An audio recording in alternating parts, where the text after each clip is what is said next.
Bad Mondays. By Handyman. Chapter 36. A short story. They came in the dark of the night and with the wind on their backs. She didn't see their faces, only the harsh shadows and silhouettes as the fires burned brightly in spite of the rain, burning down the hovel that had always been her house and home, her safe place. It was hers, her sister's and her mother's. She rarely got to see her father as he usually worked the fields far from home. Now it was no more, its meager treasures stolen, its roof collapsed and burning, letting in the elements to ruin what little was left amongst the ashes. She didn't get to see her mother's eyes one last time. All she had managed to glean, upon waking up that dreadful night through bleary eyes, was the strange shapes made by shadows of panicking village griffins upon the walls of her room. Shadows cast by orange light from somewhere beyond her window. The door to their room had burst open, and she was bundled up into her blankets with her toddler sister. She could barely make out the words her mother was saying through the panicked babbling and her sister's wailing sobs. She only clearly perceived the sound of the window being thrown open and the weightlessness as she was dropped from her mother's claws. She had landed hard in a puddle on the far side of the window, spluttering and struggling. She threw the blankets from her, looking up only to see the window close shut behind them, hearing the screams of her mother and the horror as they was swiftly silenced and watched as the fire engulfed what had once been her home. She had shouted then, but she could no longer remember what her words might have been. She knew she had cried. It was all she could do to dive into the bushes near where her house had been to avoid the roving bandits that had torn her hamlet down to ashes, her wailing sister bundled in her claws as she prayed desperately for her to calm down and be quiet before they were found. Whenever the brigands passed their hiding spot, she covered herself with her wings, cradling her infant sister in her forelegs and quietly sobbing through the remainder of the night as the flames turned to embers, until the Baron's troops finally came to pick up the survivors.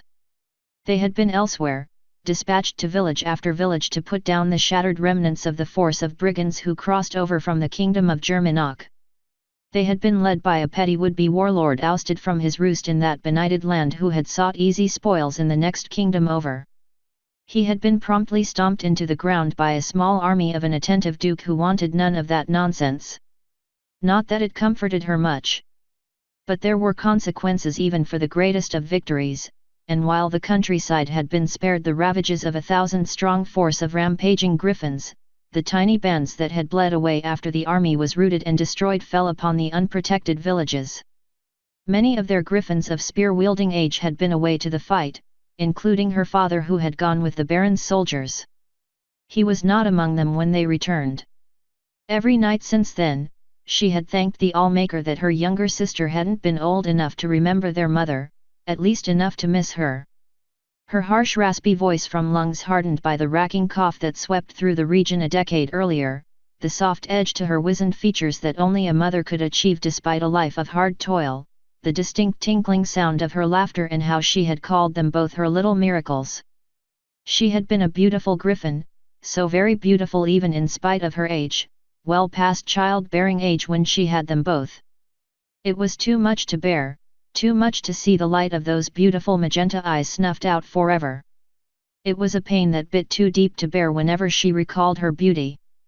How she chided herself for a fool to have gone back to see only the charred ruin that remained of her. The image had stuck with her, as did the hatred, burning hotter than the sun within her. She had sworn then and there by the Allmaker, the old gods, and whomever else had been listening, that never again would she be left so helpless, be found so unready and be so unable to stop harm coming to those whom she loved.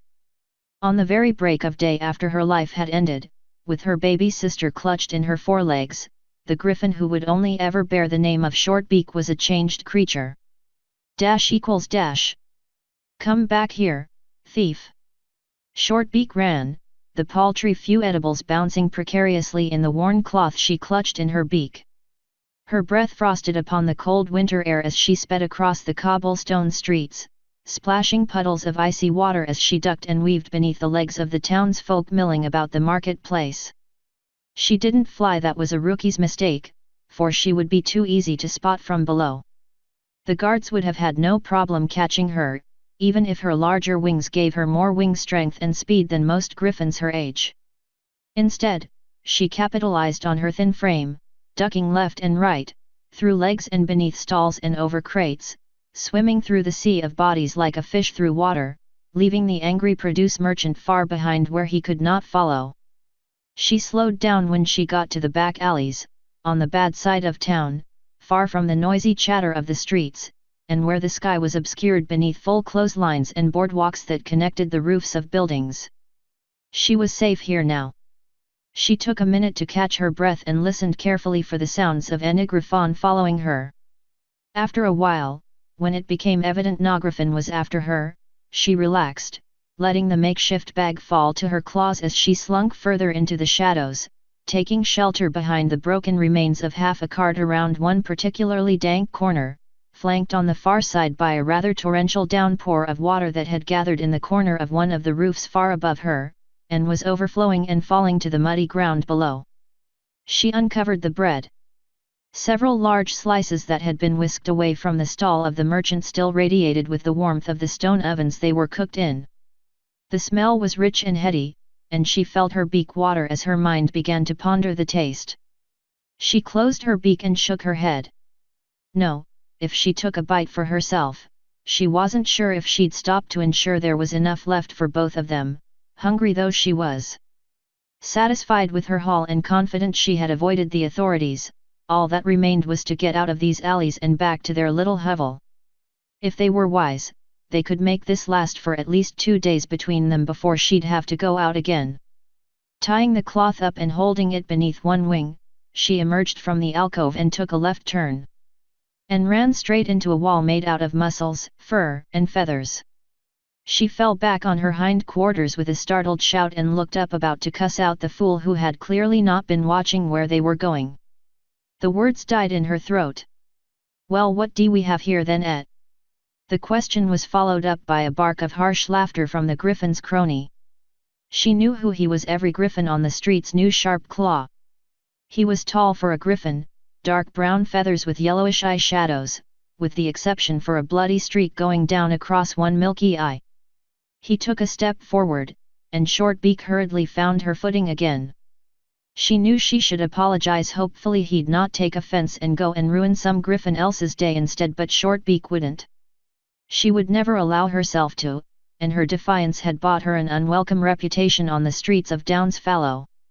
One the griffin before her wouldn't appreciate coming from anyone, especially not from a child.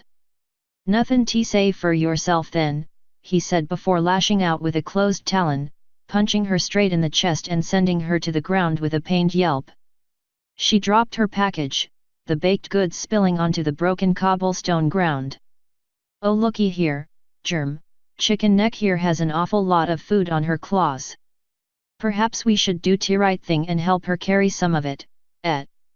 The other griffin just chuckled before letting out a rattling cough and went to pick up the bread.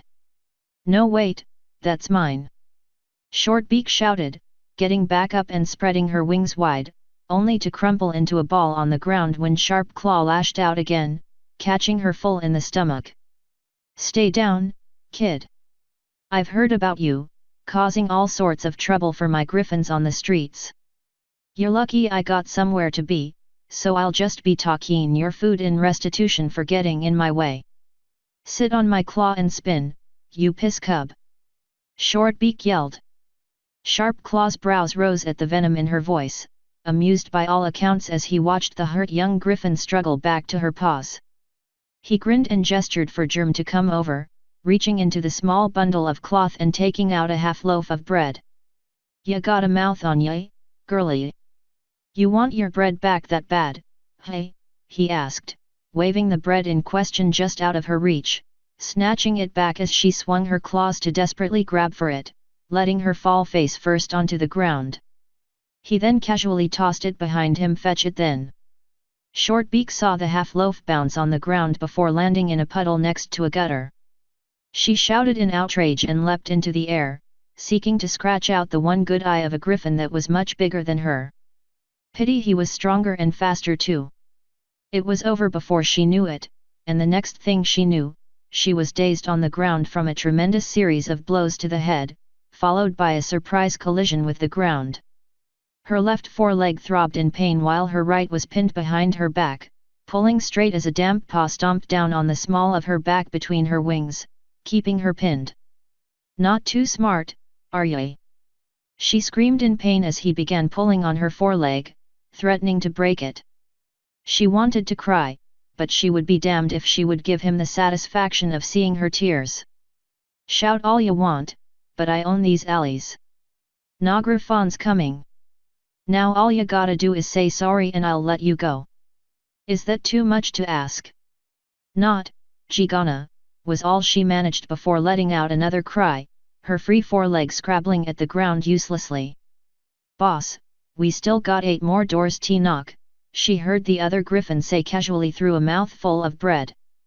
Sharp Claw sighed and let go of Short Beak, but not before swinging around with his rear leg and kicking her once more in the stomach for good measure. "Next time, kid, I'll break those freakish wings o' yours, you get me? Now be grateful, you little gutter pigeon." He swiped the ground with a claw, casting dirt and stone fragments in her face as she lay on her side, clutching her midsection and groaning. She lay there for a while, occasionally letting out a shuddering breath as she covered her head with a wing, accompanied only by the sound of the wind and the spattering noise the water made as it fell onto the ground. Slowly, she recovered enough to pull herself to her feet and shuffled over to the discarded piece of bread. Half of it lay within the puddle. She looked at it with an unreadable expression, her eyes hard and her beak tightly clenched. She picked it up from the ground nonetheless, studying it in her claws for a moment before carefully tearing the soaked portion of the bread apart. It was fine, she could let it dry for a while, and her sister could have the good bit.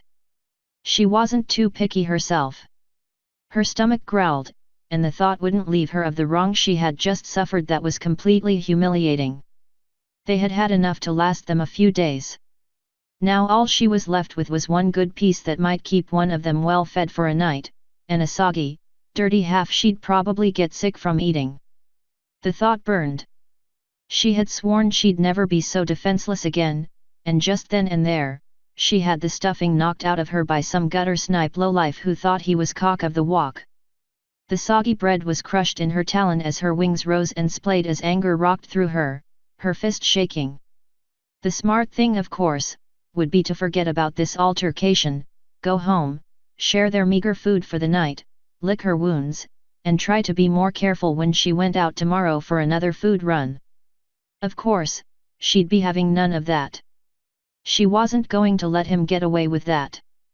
She would never let Enigrafon get away with doing that kind of thing ever again, and if she didn't start now, she'd only be creating excuses for herself later in life for being too weak to make a stand. She cradled the remaining good portion of bread in her wing, turned on the spot, and ran down the alley, seeking to follow after Sharp Claw and his crony and reclaim her lost property. She'd show him and every griffin else she was not to be messed with. ===. It was only really when she had actually caught up with Sharp Claw that common sense kicked in. He had a lot more griffins with him now. She had emerged from an alley onto a short street containing a few run-down houses and a number of stores, mainly an ironmonger, a grocer, a rather grubby-looking tavern, and what looked to be some kind of florist. Why Enigrafon would spend hard-earned crowns on flowers of all things was beyond her, but apparently the proprietor made enough trade to keep afloat, and attract Sharp Claw's attention. He was on the outside of his shop facing Sharp Claw and his gang of louts, 6 of them in all, including Germ, who was casually eating what little remained of the bread they had taken off of her. The rest seemed to just mill about or lean up against walls, giving Enigrafon who so much as looked in their direction a mean look. She stayed behind a relatively large crate full of iron bars as she watched the preceding events. She wanted to stop them, to help the florist and get Sharp Claw back for beating her, but there were a lot of them. "I'm sorry, business just hasn't been good this month. Give me another week. I'm tired of your excuses, pony. Give me my money or else. I will. Just give me some more time. It isn't even due yet." "Yet, well, there's Tirub, you see? Me and the boys had to change the rules around too, What was the word? Fingal. Adjust to shifting economic conditions. Yeah, see, totally reasonable, Sharp Claw said, idly picking his teeth with a talon as he eyed the intersection the florist's shop bordered. Shortbeak looked around as the pony florist continued to blubber and beg. The street had a good number of griffins about it, but most were distinctly not looking their way, the other shopkeepers keeping their head down and trying not to be heard so as to not draw the gang's ire. Only one griffin seemed to be eyeing the altercation, a middle-aged fellow speaking with the ironmonger, but otherwise every griffin kept their distance. She turned back when she heard glass breaking. The pony let out a terrified yell as Sharp Claw loomed over him. Griffins on the whole were larger than ponies, though not by much, but Sharp Claw's height helped add to the intimidation factor nonetheless, just in case the horrendous scarred eye wasn't enough. "I'm sorry, was that your window?" "Please," the brown stallion backed up to the door of his property, stopping only when he ran into the club of a yellow griffin who had placed it in his way and was just shaking his head at him. "It'd be such a shame if anything were to happen to your shop because we couldn't be around to keep it safe, now wouldn't it?" "Why, Allmaker forbid, something might happen to you." By now the pony was utterly blubbering, looking left and right, wondering where the guards were. He needn't have bothered. Sharp Claw knew the streets too well, knew exactly which guards who'd give enough of a damn to come looking if someone called and which ones to avoid. More importantly, he always knew where and when they were hovering about. There would be no help coming, and even if it did, it would be too late. Every griffin there knew it. "Please, please, give me more time." "Excuse me, could you please move?" Nagriffon reacted initially, rightfully thinking no single person would be audacious enough to see this particular scene and think to themselves that it was a good idea to walk up to the gang and ask them to politely move out of the way. Sure enough, however, that was exactly what happened, and the 6 griffins, and terrified pony florist who stuck out like a blooming rosebush in winter, turned to look at the interloper. Shortbeak had barely noticed the middle-aged griffin as he passed until he spoke, so focused was she on the unfolding scene. He was short, with white feathers on his head and his wings, his coat a pale yellow that matched the shadows of his brown eyes. You couldn't see most of his pelt though, covered as it was by piecemeal leather armor and tightly bound belts and bandoliers filled with Allmaker knew what, with nothing more than a small, cracked mace at his side for protection that looked like it was made out of wood. She had seen this guy floating about before, usually around taverns. He was there talking to the ironmonger not too long ago in fact. What did he think he was doing? "If you'd be so kind, that is." "I need to buy some flowers," the griffin said, smiling genially. At that, Sharp Claw broke the spell that had lingered over the street that had reduced every griffin to silence and let out a laugh. "Take a sight o' this one, fellas? Flutter off, you useless old bird. This doesn't concern you." "Didn't say it did, young griffin. I only want a few flowers," the older bird answered, still smiling happily while the gang began growling and casting dangerous looks his way. Sharp Claw put the pony down and turned towards him. The pony scarpered back into his shop. "Listen, old bird, you must be new here, so I'm not old." "What? I'm not old? It's rude to assume a griffin's age if you don't know them." "Did your parents not teach you that?" the upstart replied, tilting his head slightly as he regarded the group's leader, who promptly spluttered in outrage. "My pa taught me plenty. And I think it's about time I passed on some o' his lessons." "Boys, teach this miserable cub fondler a lesson," he said, jabbing a finger at the interloper. Shortbeak almost wanted to turn away, she didn't want to see yet another griffin get beaten to a broken wreck in the middle of the street. Indeed, she had even raised a wing to cover herself so she wouldn't have to. But curiosity made sure she spread her primary feathers just enough to sneak a peek. What she saw would later change her life.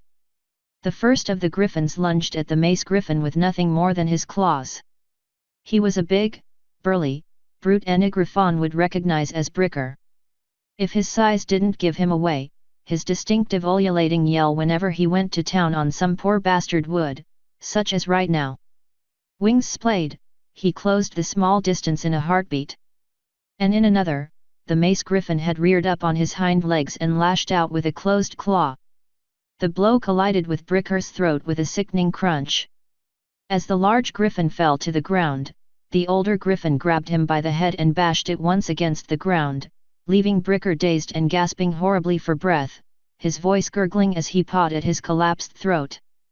The older griffin just stood there on his hind legs for a minute more, his wings outstretched from his sides but resting downwards, just enough to help him keep his balance.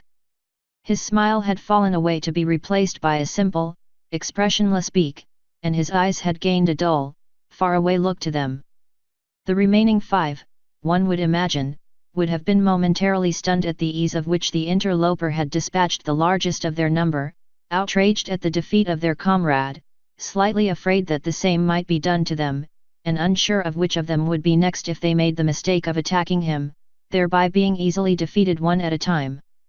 If you had assumed as much, you had entirely too much faith in the camaraderie of back-alley scumbags. Without so much as an erstwhile glance at the choking wretch that had been made of Bricker, the rest swarmed him, with 3 taking to the air, jumping over their fellows in order to catch him if he should retreat, while denying him the chance to attack them from above. He did neither and ran head-on, ducking low to the ground with his wings outstretched as he fell to all fours. Shortbeak looked on disbelievingly. She wasn't sure when he drew that cracked and broken wooden mace, but it was out all the same as the closest 2, the ones who remained on the ground, lunged for him. He twisted, his wings enclosing in him, and he dived between the 2 of them.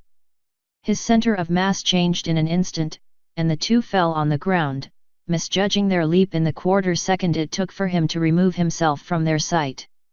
He stopped to a skid on the ground and whirled, rearing up with a swing of his wooden mace in a vertical arc and bringing it down on the skull of the first fool to turn his head around. In 2 more rapid swings, his friend was down on the ground, bleeding. The 3 in the air quickly corrected their course and descended upon him. He was swarmed as the 3 griffins clawed, kicked, punched, and pulled at his wings. An upward swing of the mace, still clutched in his claw in a death grip, cracked another one's beak. Another was winded by a powerful kick to the gut, and Sharp Claw himself reeled, screaming, his one good eye now sporting 3 claw marks across it. The dagger fell from his claw as he cradled his bleeding face. In another instant, it was all over. The griffin was up and breaking bones with every swing of his mace until they were all down on the ground. He stood in the midst of the ruin of bodies, none the worse for wear for the brief beating he had received apart from breathing slightly heavier than he had been. It had all been over in less than a minute, leaving the street in stunned silence, punctuated by the pitiful noises of the gang griffins who had the misfortune of still being conscious. He turned quite simply on his paws and walked casually to the florist's shop and disappeared past the doors. Shortbeak blinked, giving a quick glance to the litter of bodies that carpeted the ground before her and the murmuring crowd down one end of the street, and swallowed. She emerged from her cover, flapping her wings to carry herself over the bodies. She landed on the far side, scurrying along the wall until she was beneath the window of the store. Go away. Please, I just want to purchase something.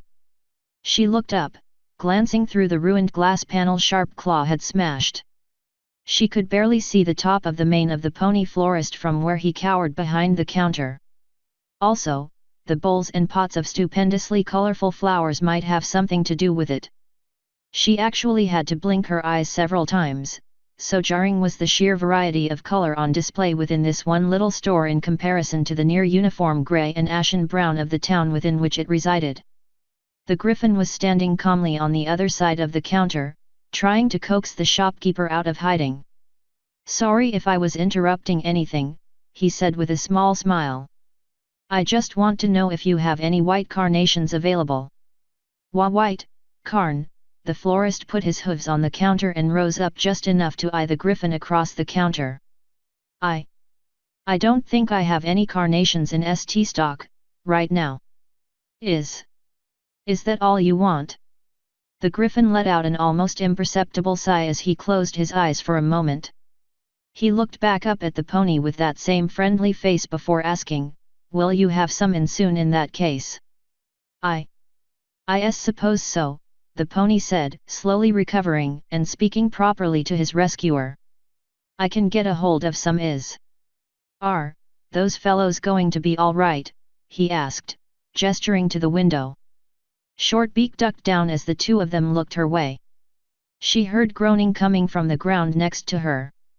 One of the gang members stirred and was waking up. She quickly kicked him in the face, and back into unconsciousness he went.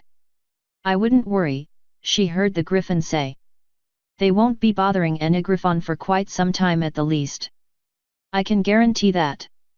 "Are you sure?" "Positive." "Now, about those carnations." Shortbeak spied the remnants of the bread that had been stolen from her earlier, lying on a ground on the cloth that cradled the bread. She hurried over to them and scooped them up. She took one last look at the devastation the old griffin had left in his wake. Her wing twitched, and she felt a surge of satisfaction that they had gotten what was coming to them. Pity she couldn't teach them the error of their ways herself. The thought stung, and she grimaced.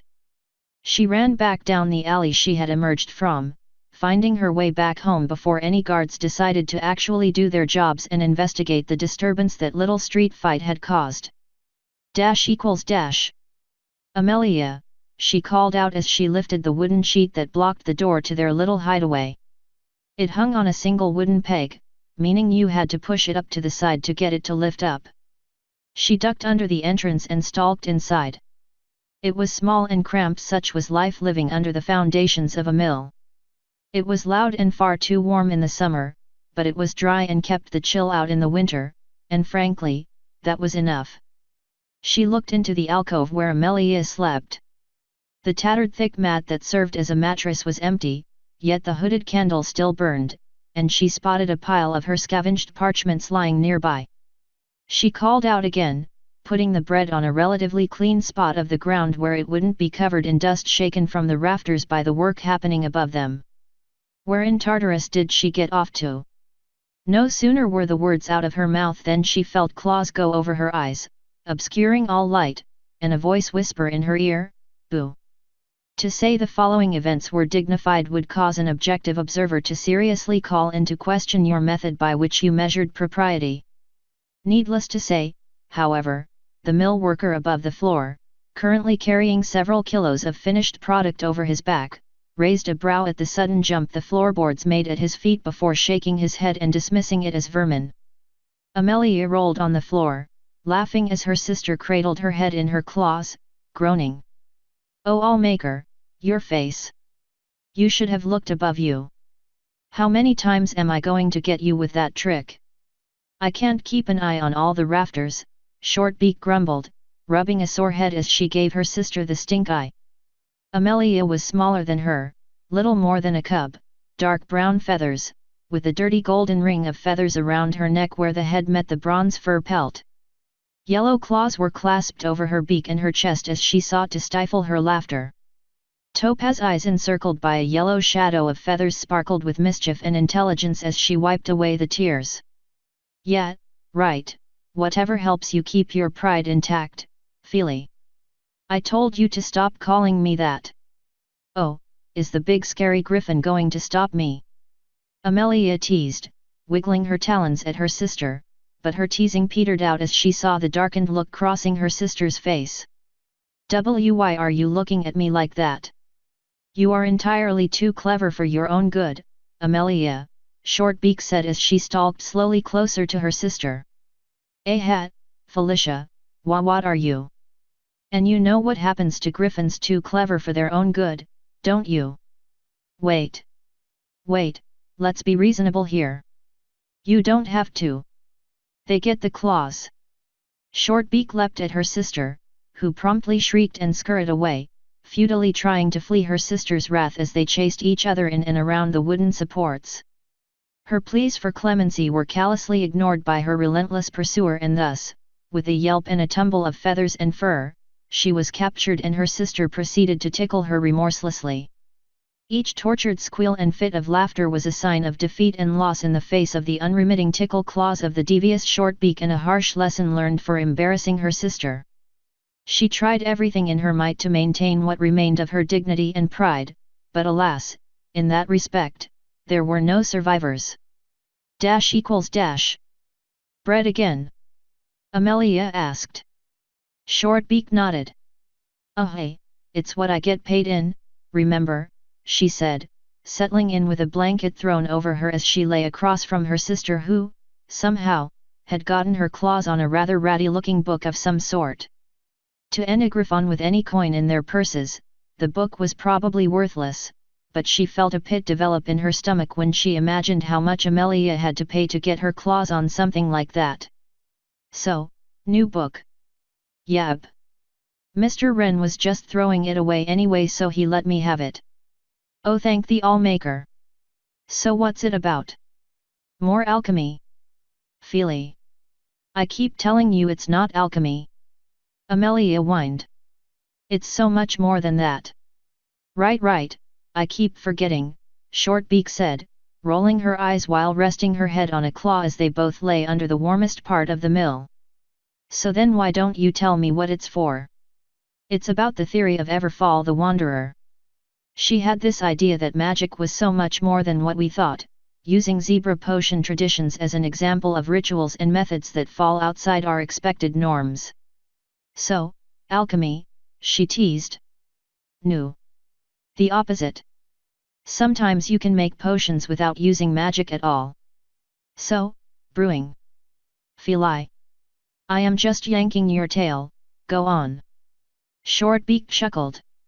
It isn't like that at all either, that's just chemistry. It's something else entirely. Shortbeak intoned, whiling away the night listening to her sister go on and on about her endless fascination as they ate their bread, letting her sister's boundless enthusiasm distract her thoughts from wondering where she was going to have to get tomorrow's dinner. Eventually she moved from whatever nonsense she was trying to explain to the more usual affair of talking about technical wizardry like steam engines and how they worked, and the new machine created in the neighboring kingdom of Altus that could apparently create fabric at many times the speed of griffins by claw, her usual favorite topics. These were topics Shortbeak was more familiar with, if only because Amelia talked about them all the time. A small part of her realized she should probably encourage her to focus on this side of her interests more than the esoteric theories of some griffin whose book was apparently worth throwing away rather than selling. No good could come from it, but she didn't have the heart to spoil her fun. At least one of them should be happy after all. It was some time later, when the moon was at its zenith in the sky, that she found herself lying awake.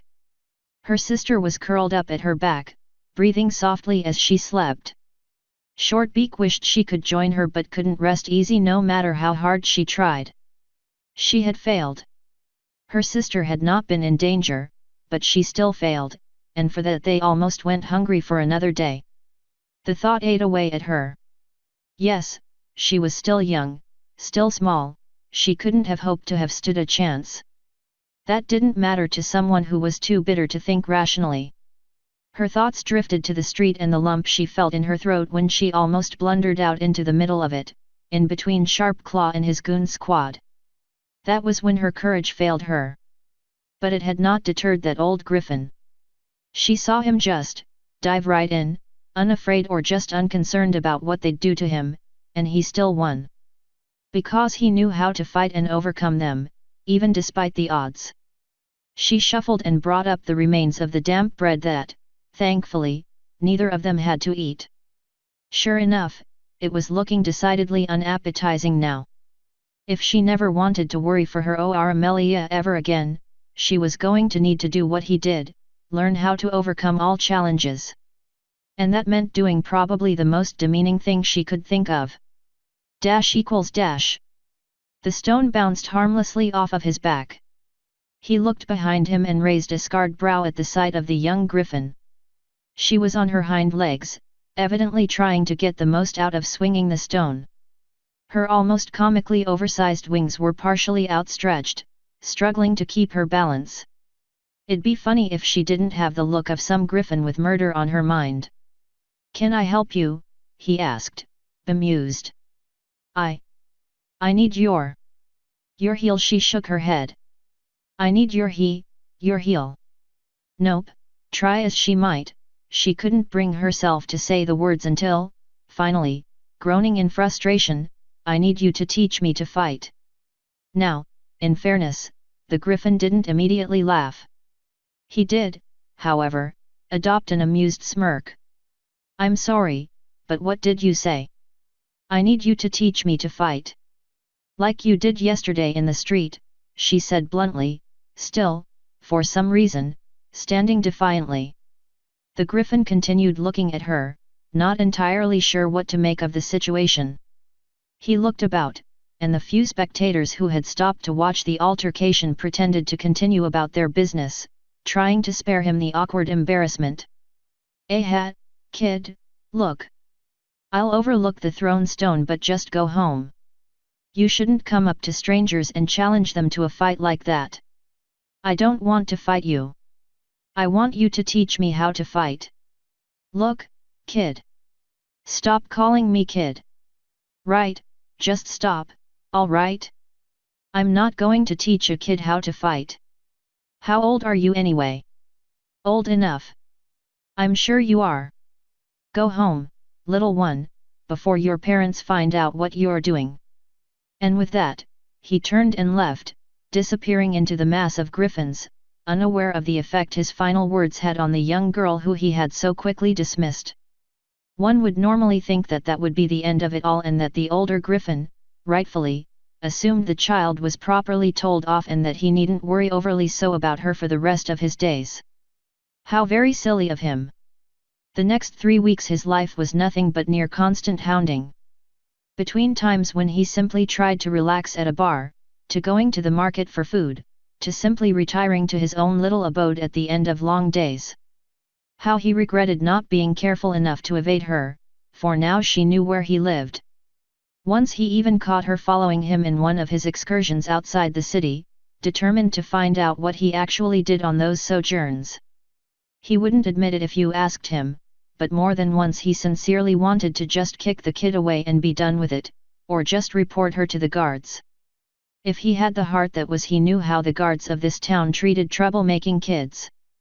So it was that his patience was tried and tested until finally, one sunny afternoon upon his return from a particularly arduous errand beyond the city walls, one involving far too many sharpened pieces of metal and fresh lacerations to add to his collection for his liking, that he finally caved. All right, he roared, forcing Shortbeak to back up a bit and more than a few townsfolk to do a double take at the violent outburst. If it means that much to you and you'll get off my back about it, I'll teach you. Happy? Can I go home without having you henpeck me all the way there? Can I have one day without being pestered? Just one. Shortbeak simply beamed in response. He growled as he ran a claw down his face. Just, let me go get paid and we'll talk. She followed obligingly, her stern demeanor cracking and giving way to a victorious grin. They weaved their way through town until her soon-to-be mentor told her to wait as he went inside a particularly ramshackle building, coming out with a fresh pack of coins that jingled noisily as he tied it to a belt before gesturing for her to follow him. He took her to a rather well-known inn she had seen him enter from time to time in her quest to get his attention, one she had been chased out of on more than one occasion, it must be noted. Afternoon, Jaril. Fallow, the innkeeper replied as he cleaned the tables in preparation for that night's latest round of punters looking to blow off steam in return for mind-piercing pain the following morning. He paused as he spotted Shortbeak following him in, and his expression turned sour. I've told you before, beat it, kid, and stop bothering my business. Now go before I... It's all right, Jaril. What? She won't be a nuisance anymore. Can you get me my usual? Fallow asked as Jaril eyed the younger griffin with suspicion, and like always, Shortbeak returned his caustic gaze with a defiant glare of her own. Your midday usual or your 9th candle usual? Whichever you feel like. I got nothing more going on today. Quitting early. Got paid early. I intend to lick my wounds just a bit before going out again. And with a smile and a shake of the head, Jiril left them in peace and Fallow led her to a table. It took her a second to hop onto the stool and get settled to the point where Fallow didn't loom over her too much.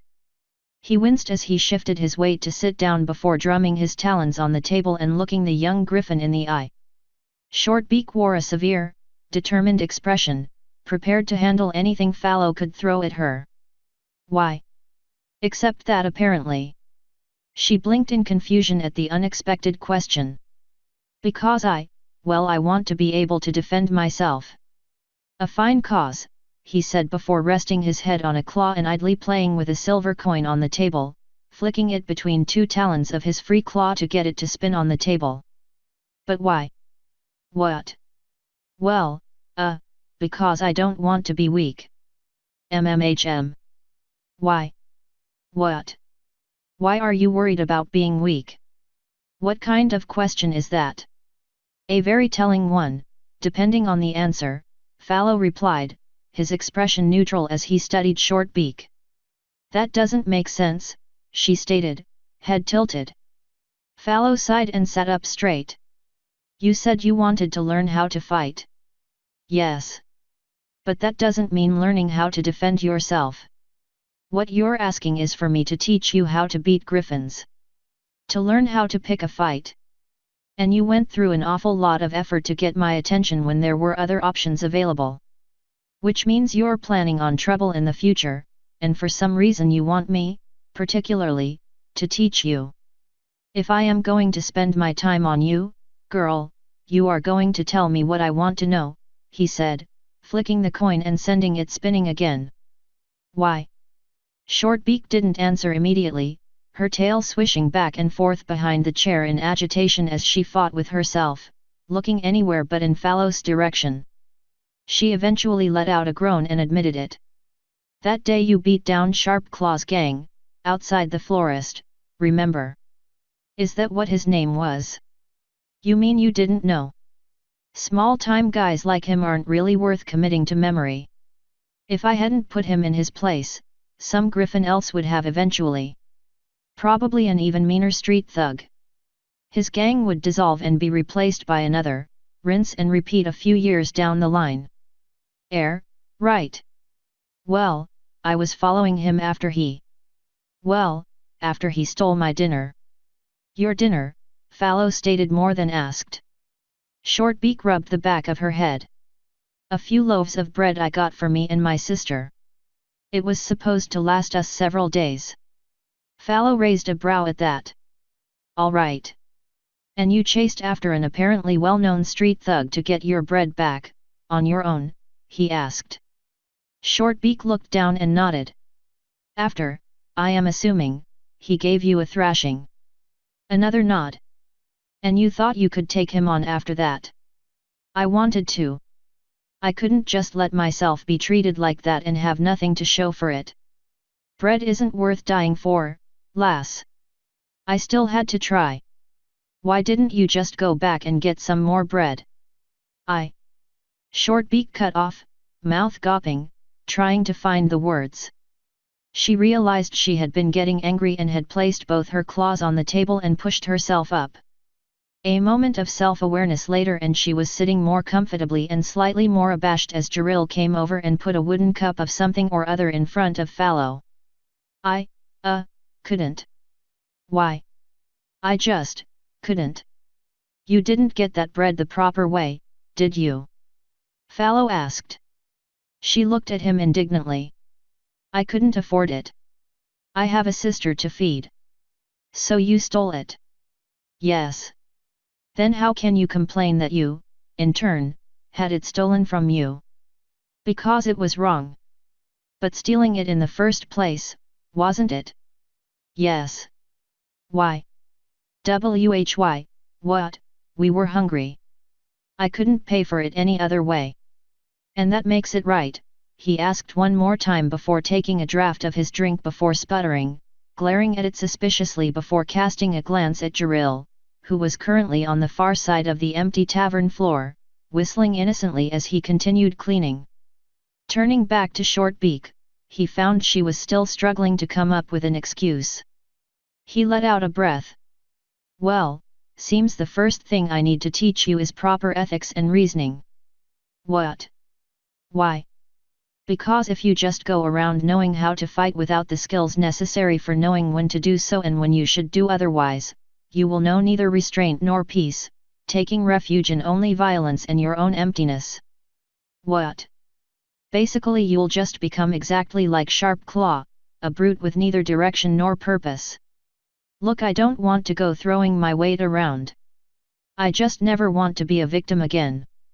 And can you guarantee me you won't ever use what I'll teach you for your own gain? To intimidate others into doing what you want? Not even once. Well, I could try, she said uncertainly. Fallow just gave her a blank stare. Probably. Well, he said, getting up and taking off his packs. What are you doing? Starting your education. He threw the packs at her. She flailed to catch them and fell unceremoniously off the back of her seat with an oof. Hey wait, what are you? What do you expect me to do with this? She cried from under the heavy packs as Fallow strolled towards the door, whistling. She shoved the bags off of her. Where do you think you're going? Pick it up, he called back, pausing at the door. You can't be serious. This is yours. You're right. Pick it up and carry it for me. Why on earth would I ever? Because if I see you leave this building without it, the deal is off, and you can find some griffin else to teach you. Your call, he said as he strode out the door. The innkeeper looking on, bemused by all accounts. Shortbeak almost stormed out after him, screaming profanities, but paused as she drew nearer to the door, eyeing the packs left behind her, spying them through the intervening tables and stools between her and their position. She was so close now. Could she really risk it all because she refused to swallow her pride? She almost didn't go back, grinding her teeth, fuming with incredulity at Fallow's arrogance. To think he could just foist that upon her. Like she was a pack animal or something. He sat there out in the street, waiting patiently, head turned and eyeing the door expectantly. She clicked her beak and decided at last, running back over to their table and slipping the packs over her. She had to double them over just so they didn't drag along the ground, but even then she found herself wobbling while trying to find her balance. What the Tartarus did this guy pack into his bag? Rocks? She nearly stumbled out the door and had just barely managed to stop her momentum before running headfirst into Fallow's back. He looked down at her and smiled. She scowled. Happy? Quite. Your first lesson is discipline. I dare say you're off to a fine start.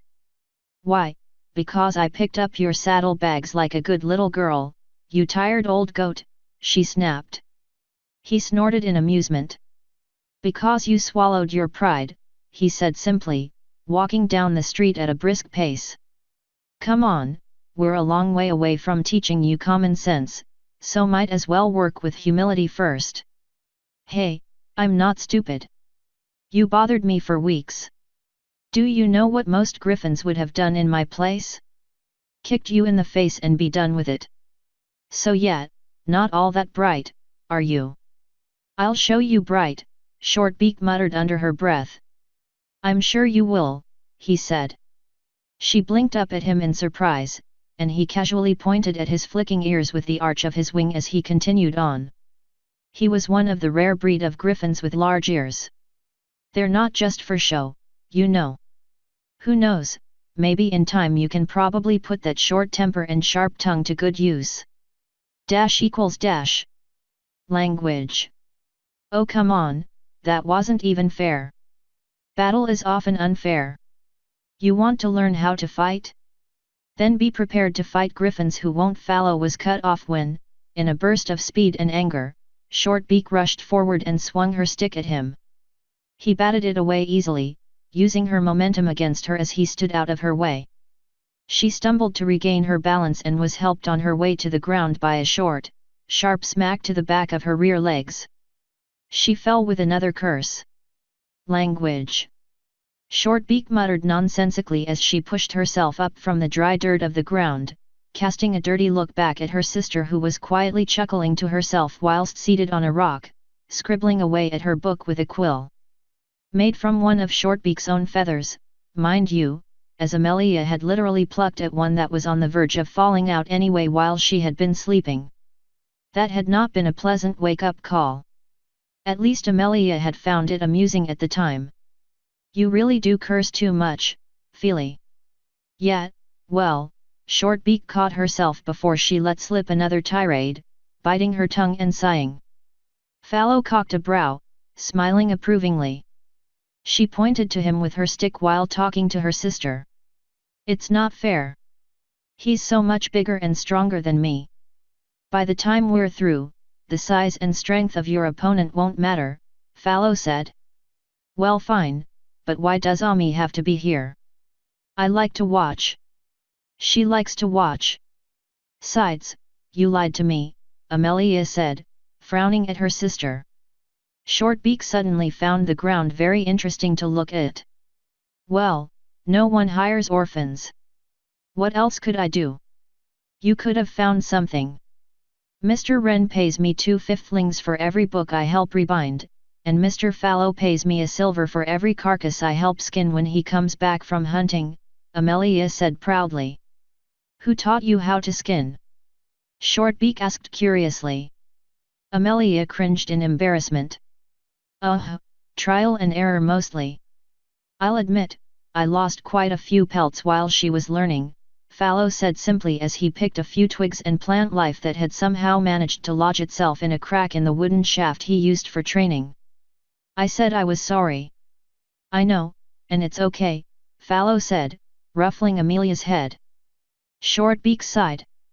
It had been a week or so since he had agreed to her demand, and it didn't take long for him to drill every bit of information out of her that he could, including the situation with her and her sister. She kept avoiding the topic of where her parents were, at least long enough for him to finally get the point and drop the issue. She didn't particularly care for the fact that he put both of them to work even when he was not teaching her, but Amelia seemed happy to have things to do and, well, at least they had some money now. That was good, for Shortbeak absolutely refused Fallow's charity in buying food for them. Again. Hey, was all she managed before getting smacked in the face by Fallow's stick and falling back on the ground, to more of Amelia's snickering. She groaned as she got back to her feet, shaking her head. Her eyes widened and she raised her stick just in time to block a downwards swing, lowering it again as Fallow followed that up by swinging the stick around to hit from below her vision with the stick's reverse end. She ducked as he swung the stick in a horizontal swipe, forcing her to back up as he kept it up with each breath. It continued on for another hour before, at long last, she thought she had a chance and seized upon an opening. Exhausted wings flapped and she jumped and lunged, swinging. And managing to only hit air, Fallow having ducked below her and spun so fast that she barely saw him. That was when his rear paw slammed into her back and she hit the dirt hard, skidding to a halt, her stick knocked out of her grasp as she moaned like the adorable bundle of feathers and pain she was. Amelia rocked with mirth as she hopped down from her perch to help her sister up. You're fast, I'll give you that, but you telegraphed your movements. What? I'll explain in a bit. Basically, you just made it altogether too obvious what you were about to do, Fallow said. Amelia snickered, and Shortbeak gave her an exasperated look. What? Got some dirt on your nose, she said. Shortbeak went cross-eyed. Sure enough, there was a tuft of dirt sitting right on the crest of her nose. She brushed it off as Amelia continued to snicker. Shortbeak flicked her on the tip of her beak, causing her to squawk and cradle her face. Not funny, Feely, that tickles and itches now, she whined. Shortbeak snickered before she got flicked on her beak too, causing her to squawk in turn. Knock it off, you two. That's enough for today. Yeah, you sure did look like you took enough of a beating. Maybe you should get some rest. Want me to kiss your boo-boos and make them better? Amelia teased, picking up her book and quill. You know, how about you try it for a bit, see how you do, Ami? Oh no, you volunteered for this. I'm happy doing the odd jobs. Come on, it's getting late. We'll pick this up in the morning before I leave. Hey, can I come with you this time? Shortbeak asked. No. I can help. I'm sure you can, but not until I'm sure you're ready.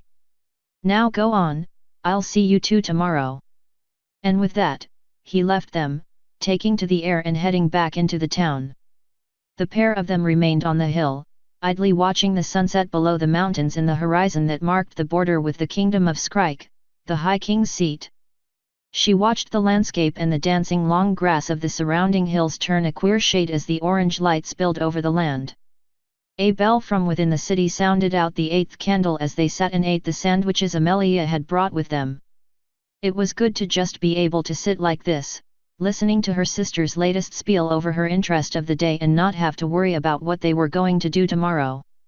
Sure, it was not an easy life, but it was better than what they had before. The money made from the odd jobs Fallow had them do for him and for the shopkeepers he had recommended to them was more than enough to keep them fed. Feely. Yet, she asked, her smile shrinking somewhat as she saw the odd expression on Amelia's face. Why'd you get Mr. Fallow to teach you to fight anyway?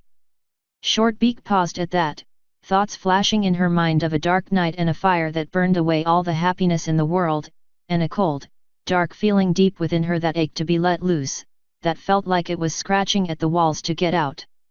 She gave a small, faltering smile before swiping her sister closer to her under her wing.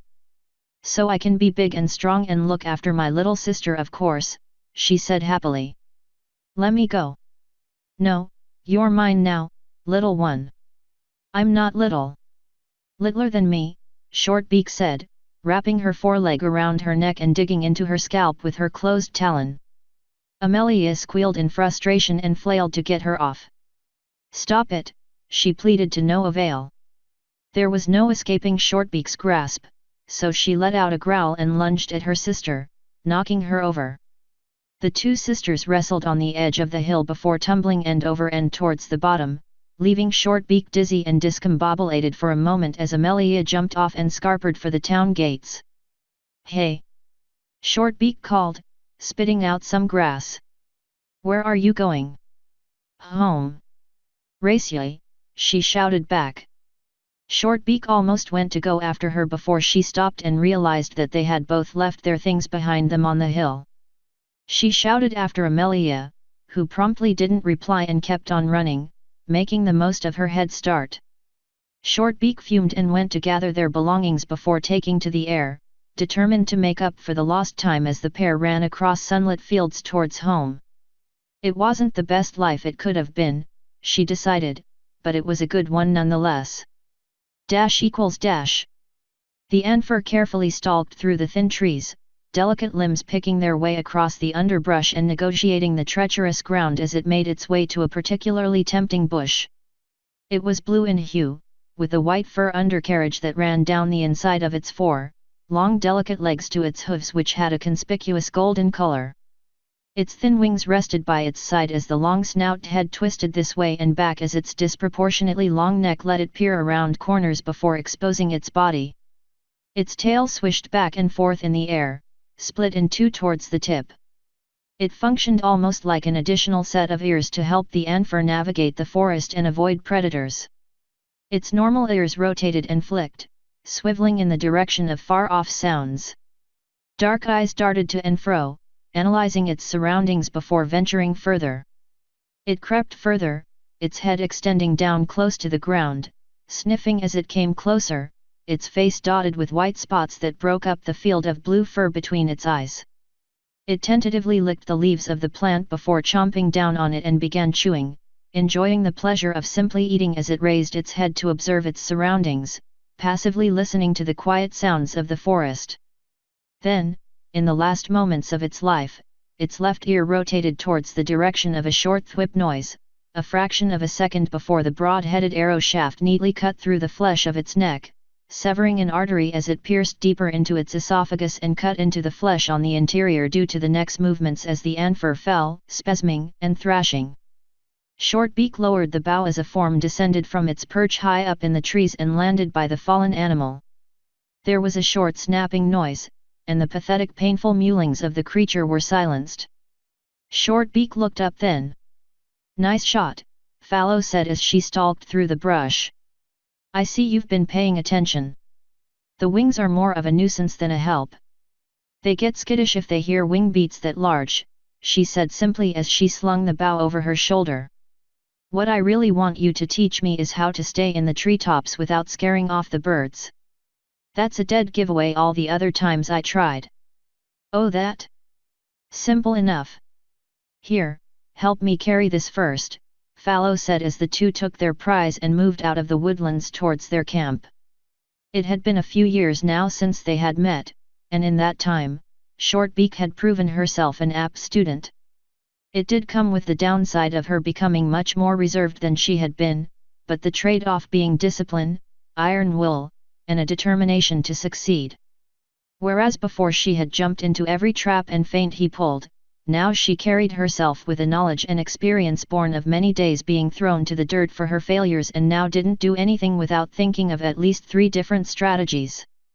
It had long since gotten to the point where she quickly equaled him in sparring matches, and he found he was impressed with her speed and finesse, her dedication to her training driving her to practice long into the nights on her own on some occasions. She had joked that the student was beginning to surpass the master. He had retorted, with all the injured dignity that was befitting him, that she was just consistently lucky. Even though they both knew it was because he was getting old. "So when are you actually going to take me out on those little jobs of yours?" she asked, breaking the silence that had fallen as they were skinning and preparing the anther, carefully separating the pelt from the flesh before beginning to work with the meat itself. It needed to be cleaned and salted before it could be safely packed and brought back home. There wasn't much meat on an anther between 3 griffins, but what it lacked in quantity, it made up for in taste and nutrition. They could easily get quite a few sovereigns for just a pound of this stuff, never mind the pelt and the bones. The nobles encouraged their population growth like Nagrifon's business. Sadly, that also meant most of them were found on private hunting grounds, so if you didn't want to be caught for poaching, your best bet was getting some Grifon's permission for hunting on their land. Either that or be really quiet. "I told you, they're just errands," Fallow said, humming away as he finished constructing the fire before preparing some of the fish they caught for consumption. Shortbeak gave him a flat look. "Errands? Where you come back with new cuts and bruises. Every time. Sometimes the road can be a bit dangerous, what can I say? And where you have to occasionally get your armor replaced. It's not my fault Tanner can't get his head together for a decent suit of brigantine. He's the finest armorer in town. He also owes me 20 sovereigns, but whatever." "Fallow. Look, you're just... I don't know. I suppose you know I go out and take care of things for griffins in town, yes?" "I got that impression, yes," Shortbeak said, a deliberate understatement. "Right. It's very specific work I do for the guilds in town, Merchant Guild mostly since they have the most money and face most of their troubles on the roads to and from town. Sometimes it's delivering things, sometimes it's checking up on the farmsteads that do business with the caravans and the halfway houses along the major roads. If they have problems, I take care of them. Like, violently. Sometimes. Most of the time it doesn't come down to that, thankfully. And when it does?" Shortbeak asked tentatively. Fallow didn't answer immediately as he began working on some of the pelt Shortbeak had already skinned. "It can be pretty bad," he admitted at last.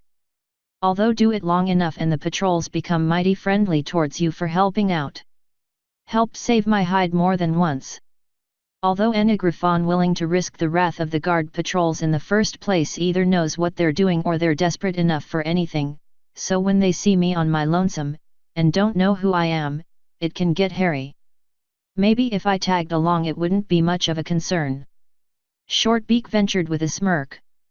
Fallow frowned. You're still too young for that sort of thing. I am not a little girl anymore, Shortbeak snapped, giving Fallow a hard stare. Neither is Amelia, but you still put the fear of the Allmaker into any of the young lads who try to talk to her. I'm just looking out for her. And is it so wrong I look out for you too? I don't need any Griffon to look out for me, she said quickly, focusing on her work.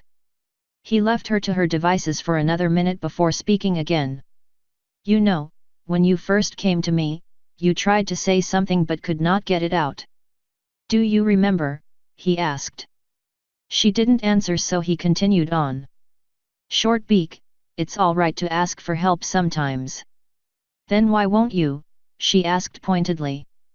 Fallow flinched before sighing. He looked up, studying the swaying branches in the dying light. Fine. What? You can come with me on the job. I'll introduce you to the guilds first. Just be careful, all right? When I'm on my own, I can handle whatever is thrown at me, but only because I don't have to worry about anything else. I can handle myself, Fallow. Shortbeak snorted indignantly. He watched her as she finished with the carcass of the anther before turning to maintain her bow and recheck her quiver and her equipment belt. The meticulousness of her care betrayed not only accumulated skill and eye for detail, but an underlying enjoyment she found in what she was doing. Yes, I suppose you can. ===. Her head hit the desk and she groaned audibly, grumbling in discontent. She had envisioned many things when she had first set out with Fallow on his odd jobs for the guilds, even considering most of it probably would be nothing more than boring courier jobs that would be better suited to be given to some young griffin that had nothing better to do to earn his squander money. What she had not accounted for was the inevitable boring tedium that came with the fact they were working for merchants. 5 sovereigns per ounce. Robbery. 3. 4. Scandal. 3.5. 3.5 plus 3/5 3.5 plus 1/5. Oh, did that sound like they were close to a deal? How very naive of you. This was only the 3rd item out of an itinerary of 20 they were set to bicker over. See, that was the thing about merchants. They were all in competition with one another, even if they were supposed to be tacitly co-operating under the banner of a guild. Thankfully, they didn't handle what issues one silk merchant had with the new upstart who just waltzed into town. What they did handle was negotiations about prices between other merchant guilds from the other towns. Hey, Fallow was on his route outside of town anyway, and he bumped into representatives of other guilds regularly. Why not throw this on top of everything else he did for them? It was not as if he was helping keep the roads safe or anything. 3.5 plus 2/5, with a discount on the alfalfa. Deal.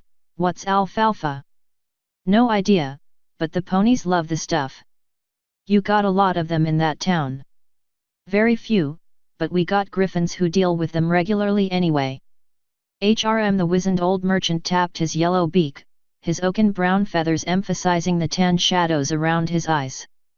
Red and contrasting sable robes were wrapped around his form to keep out the chill as he contemplated the situation, eyeing the table between them, strewn as it was with weights and a measure, a map detailing the local towns and the roads between them, several coins and, for some unfathomable reason, a stuffed teddy bear. Shortbeak eyed the doll evilly, as if blaming it for the interminable migraine these meetings tended to be. No sense giving you a discount on something you're not likely to sell. Hang on, I need to go check something.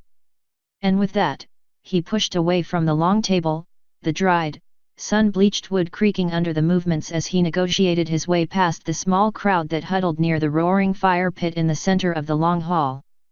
Why the broken wheelbarrow was built to be reminiscent of some ancient tribal longhouse was Enigrifon's guess.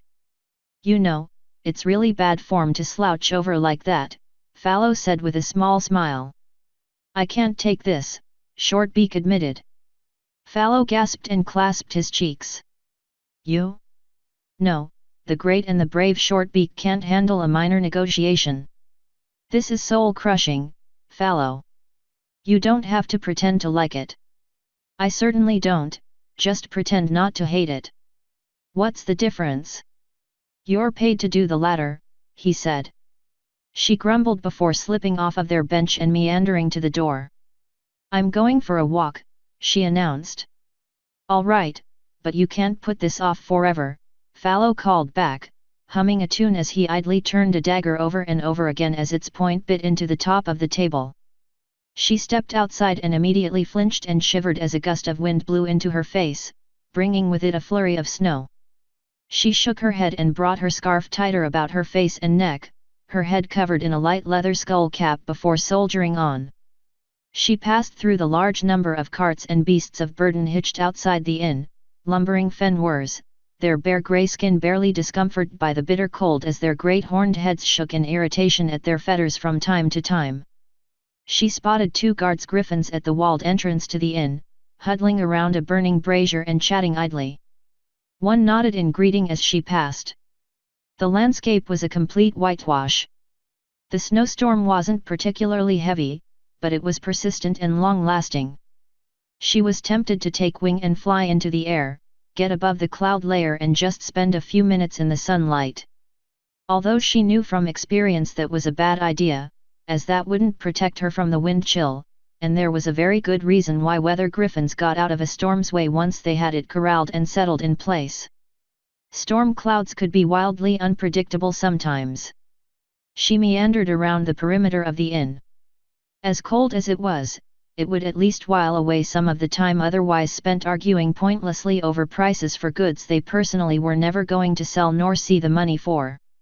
She supposed she should be grateful, however, for it was good money, and she had proven herself more than invaluable to both Fallow and the guilds in the year since he had taken her with him, which she was distinctly proud of. Amelia was happy too, managing to afford her own equipment for whatever the Tartarus it was she was doing. She kept insisting it wasn't alchemy despite the copious amounts of glass beakers and tiny fires and weird-colored liquids in jars. Wasn't potion brewing either, nor was it chemistry. To her credit, she had tried explaining it to her, but Shortbeak couldn't for the life of her understand what she was on about. What the hell was the point of distilling a different kind of water, one that could be used to change what it was absorbed by without the use of chemicals or magic? And for what purpose? She knew she should have discouraged her studying that esoteric nonsense. What kind of proper mage or alchemist would consider her for an apprentice if she kept going the way she was?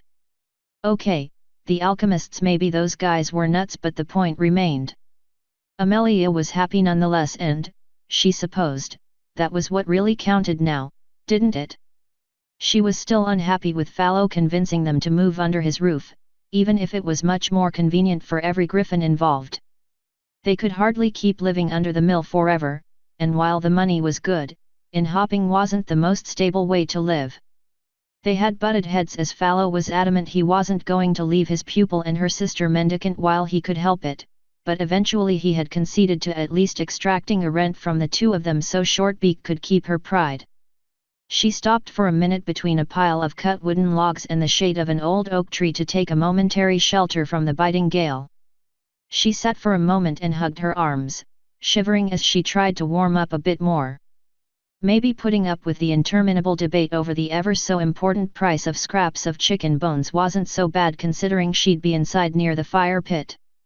Still, she was already halfway around the inn by now, and she'd be damned if she gave up half. Wait a minute, who was that? From her position behind the log pile and tree, he hadn't noticed her yet. She raised a claw to shield her eyes from the flurry as she tried to get a better look while sidling closer to the cover. Yeah, that was definitely a griffin, even if he was hard to distinguish from the snow drifts with his white coverings. He was close to the ground and seemed to be eyeing the inn intently. Shortbeak got a creeping sensation along the back of her neck. This didn't bode well. She backed up, trying to keep close to the ground. In a burst of inspiration, she extended her wings and lowered them to the ground, rubbing them quickly along the piles of snow and trying to ignore the biting cold as she covered her feathers with snow to mask the stark black color. She retreated just far enough until she was sure the griffin hadn't noticed her, even though he was little more than an indistinguishable blob on the hillside in the midst of a snowstorm. Confident, she hurried up and over the hill, ringing the back of the inn, and made her way back to roughly where she knew the griffin was. Quietly, she made sure to make as little noise as possible as she trudged up through the snow behind him. He didn't react, not until she had already jumped him and had a drawn dagger to his throat. "Easy," she hissed. The griffin struggled to escape her grasp. She only constricted her grip more and pressed the blade closer to his flesh. "For your sake, you had better have a good reason why you're scoping the place." He didn't reply, and Shortbeak felt a cold feeling settle in the pit of her stomach. Fallow had talked to her before about reasonable use of force when dealing with bandits. Not all of them were evil murderers.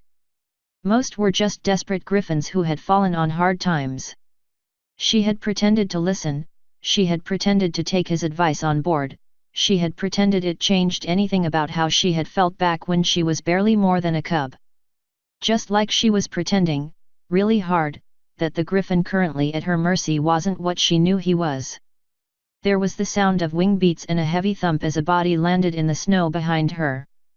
"Yeah, I checked the roads, both ways, nothing." A dozen or so. The voice paused as Shortbeak whirled around, dragging her captive bodily around with her, and saw a stunned-looking yellow griffin with heavy weather gear and far too many daggers for her liking at his side. It clicked, and the illusion she had forced upon herself to keep her from doing what she wanted fell away. The inn was full of wayfarers, a fair number of traveling merchants, and relatively unsecured goods lying in the courtyard with the wagons and the fenwares needed to carry them.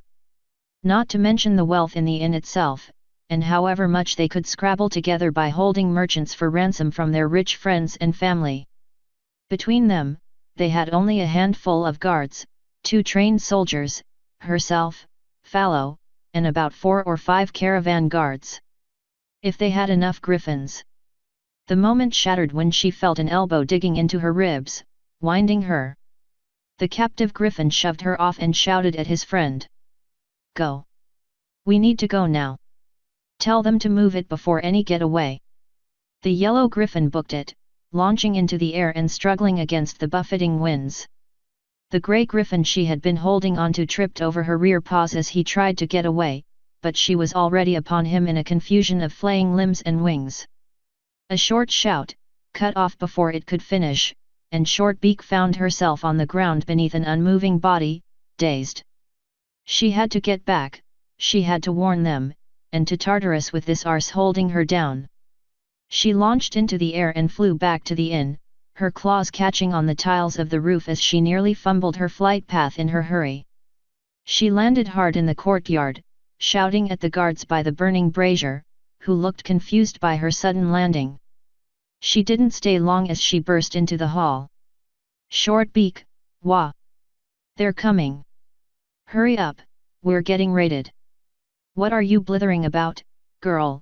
the merchant asked as the various travelers by the fire turned to see what the commotion was about.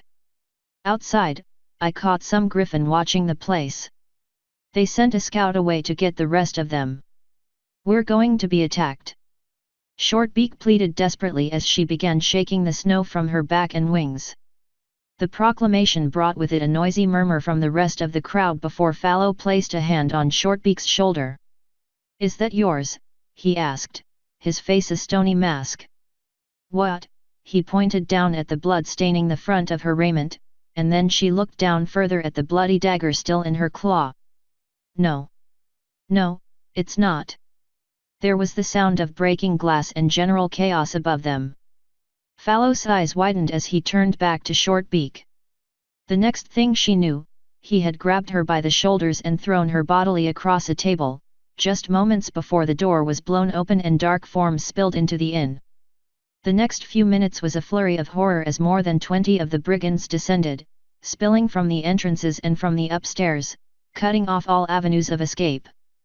The 2 soldiers outside were easily overwhelmed, leaving the unarmed majority to the dubious protection of their hopelessly outnumbered guards. Shortbeak slowly recovered, having hit her head badly when she landed, the leather skull cap doing hardly anything to lessen the impact of stone upon her skull. Her vision blurred for a moment as she fought off what would almost certainly be a concussion, her claw gripping the edge of the table as she pulled herself up to see the room in chaos. Some griffin was screaming, looked to be one of the guards. A hippogriff who had been pushed into the fire pit was screaming and rolling away, some of the others trying to put him out. One of the brigands, easy to distinguish with their white cloaks covered in snow, was down, bleeding. The remaining 3 caravan guards were each facing multiple opponents and fell in rapid succession. Fallow was holding his own just barely. The old fool still insisted on wielding that old, worn wooden mace that never seemed to break apart no matter what abuse it was put through. He couldn't be everywhere at once, and one of the brigands pierced his left wing with a short sword and tore it back out, ruining the wing and causing him to let out a terrible, pained cry as well as an instinctual cringe in any griffon who witnessed it and imagined the pain in their own appendages. She didn't have long to process everything she saw, for a dark form loomed over her from one end of the table, and she just barely managed to bring up her dagger, parrying the axe that was coming down on her just before her assailant collided with her and sent her straight back to the ground. A desperate struggle followed as she tried to bring her dagger to bear as the throbbing in her head and swimming vision made it hard to think. She didn't remember much about what she looked like. In fact, she didn't remember much about what she did that day in the following few minutes. She saw Fallow go down from her position beneath the table legs, bleeding and not moving. She saw another griffin getting up from where he lay by some broken chairs, and she stalked over to him with murderous intent in his eyes. She let out a horrible scream of rage, and her assailant was launched off of her, powerful back legs getting under her and pushing her off. Shortbeak used the momentum to launch herself up in turn, wings extending to their full length as she vaulted the table and launched herself into the air, dagger grasped firmly in one talon and her other claw fully extended, ready to gouge and rend. The first to fall to her, before any of the others could adequately respond to the sudden threat she posed, was the griffin who was getting prepared to put a final end to Fallow, who was barely stirring now. His eyes bore a confused look an instant before Shortbeak closed them forever with a single swipe of her dagger. The griffin fell on his back, and the room descended into chaos once more, but Shortbeak would not be overcome. In the preceding flurry of bodies and blades, Shortbeak's terrifying visage, now stained with blood, dominated the room, her outstretched wings casting terrifying shadows that stretched to the high ceiling and darkened entire portions of the main room. Between the sudden shock of her violent entry back into the fray and the speed with which she dispatched target after target, turning her years of training and education by Fallow into a brutal, bloody-minded efficiency, that was truly a sight to behold. Another 5 were down before any of them managed to leave a mark on her, a pressure on her side and the sound of torn leather the only thing given her any indication she had been hit before she whirled around, her wings knocking another assailant away as she rounded on her latest victim. He was young, ice blue eyes wide with fear as he realized his mistake before her dagger slid in between his ribs. Another, the girl who had previously pinned her to the ground before she went on her rampage, foolishly tried to jump her from behind. She ended up on the ground, her skull cracked. Shortbeak lost her dagger when a heavy club smashed into her wrist.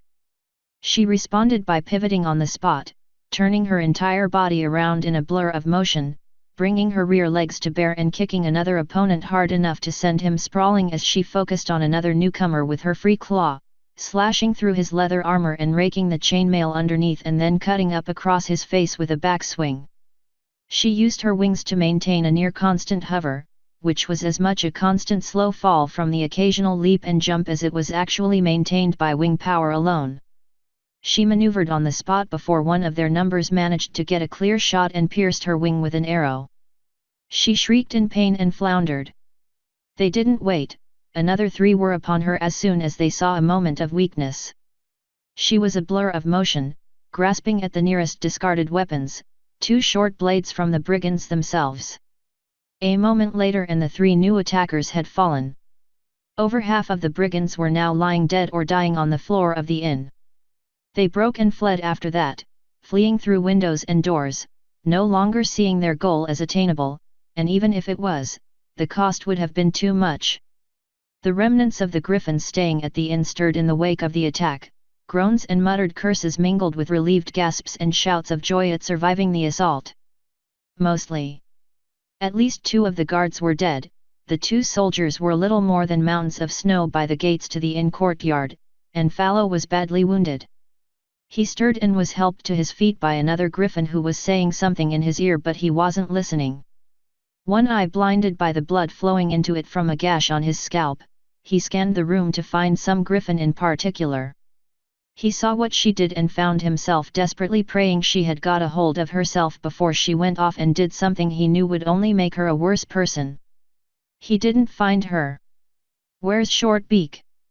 ===. She didn't let any of them get away when it was all said and done. She came to after landing on one brigand who had been desperately begging for his life, as she snapped his bow underfoot and put an end to his pleas. She wasn't sure how to feel after it was all said and done. Numbness was all she could recall, numbness and emptiness. And bad dreams.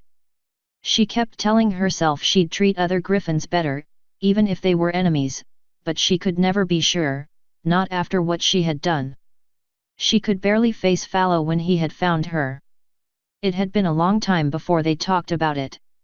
While he was recovering from his wounds, he had limped awfully and favored his right wing and almost never used his left wing for anything. She never had to express her concern. He always saw the look in her face and assured her everything would be all right. It wasn't, of course. He took to fever not long after and was barely conscious most days. No physician in town could have helped. The best that could be done was have some potion concocted and Fallow would recover on his own. He never did. On the last day he was lucid, he had called out to her, and told her exactly why it was he lived here in a remote backwater town, and why it was he never got rid of his wooden mace for anything better. It was his weapon. More to the point, it was his family's weapon, and he'd be damned if a Cloud Knight turned his back on his heritage, even if he retired from his work. That was a bit of a surprise to her. A Cloud Knight, a noble griffin without land, without lord, and without purpose, roaming the land and sleeping on passing clouds at night. Figures of romantic legends and sordid tavern tales. She had never known he was one himself. She supposed the hints were there that he wasn't an ordinary hired blade. The guilds only ever dealt with him instead of any number of toughs that could be hired from a bar. The professional conduct, the rules and discipline he had instilled in her. She supposed something had been off about him in that respect but had never thought to question it.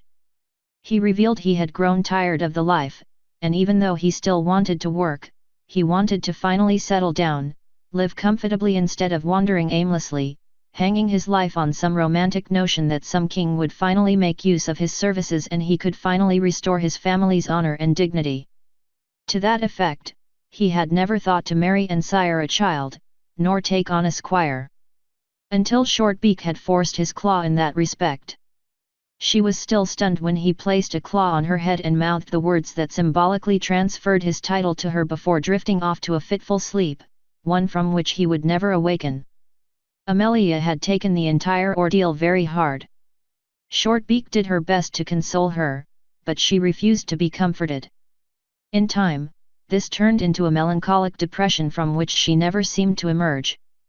Gone were the days of her playful, scatterbrained shenanigans and her interminable lectures that seemed to hop from one thing Shortbeak didn't know nor care about to another. She missed those days. It had begun no less than 3 months after Fallow had passed on. Shortbeak had continued her work, just to keep her mind off of things. She almost didn't notice how Amelia confined herself to her room for all hours of the day, the sound of bubbling liquid and the whistle of steam from her contraptions audible from everywhere in the house. She ignored it at first, thinking it was just her way of coping, like how she turned to her work, growing more distant, cold, and brusque in her dealings. Then Amelia started acting strangely.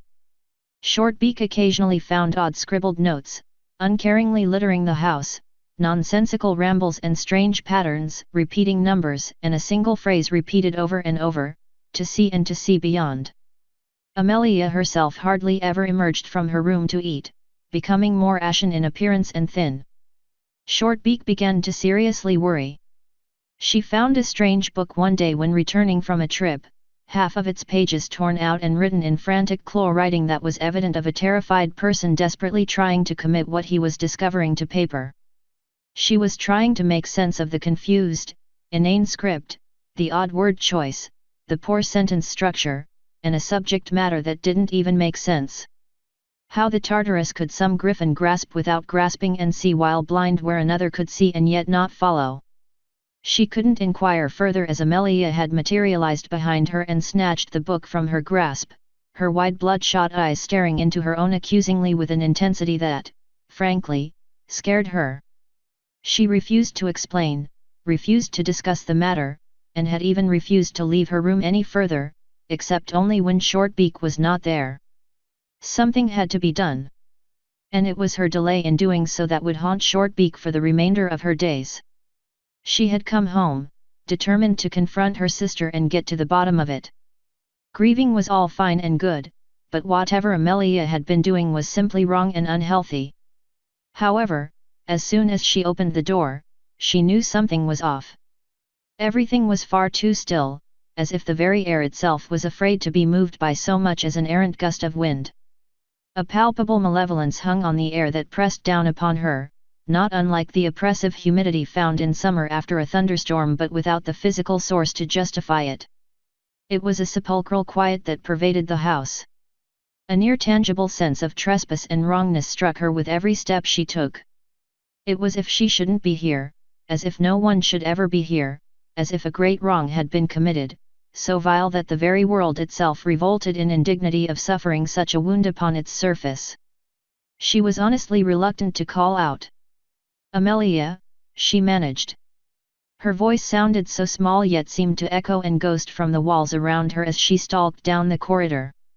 The wooden planks at her claws, which had always creaked and groaned in protest of the weight that pressed down upon them daily, did not so much as squeak, as if fearing causing further offense.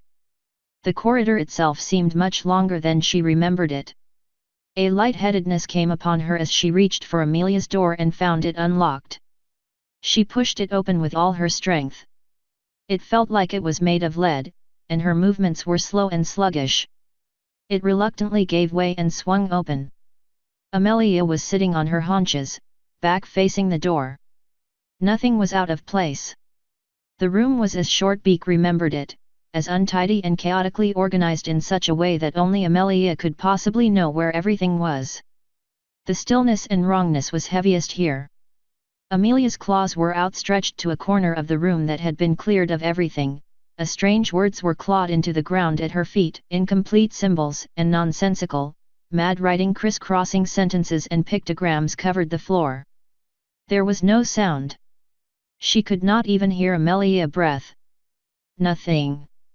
Amelia. Go away," her voice replied, but she didn't move. The voice sounded distant, as if calling into the house from the outside. "You cannot be here, not for this." "What?" was all Shortbeak managed, a strange fatigue overtaking her, and she struggled to remain standing. "You cannot be here. It will not work." "What are you doing?"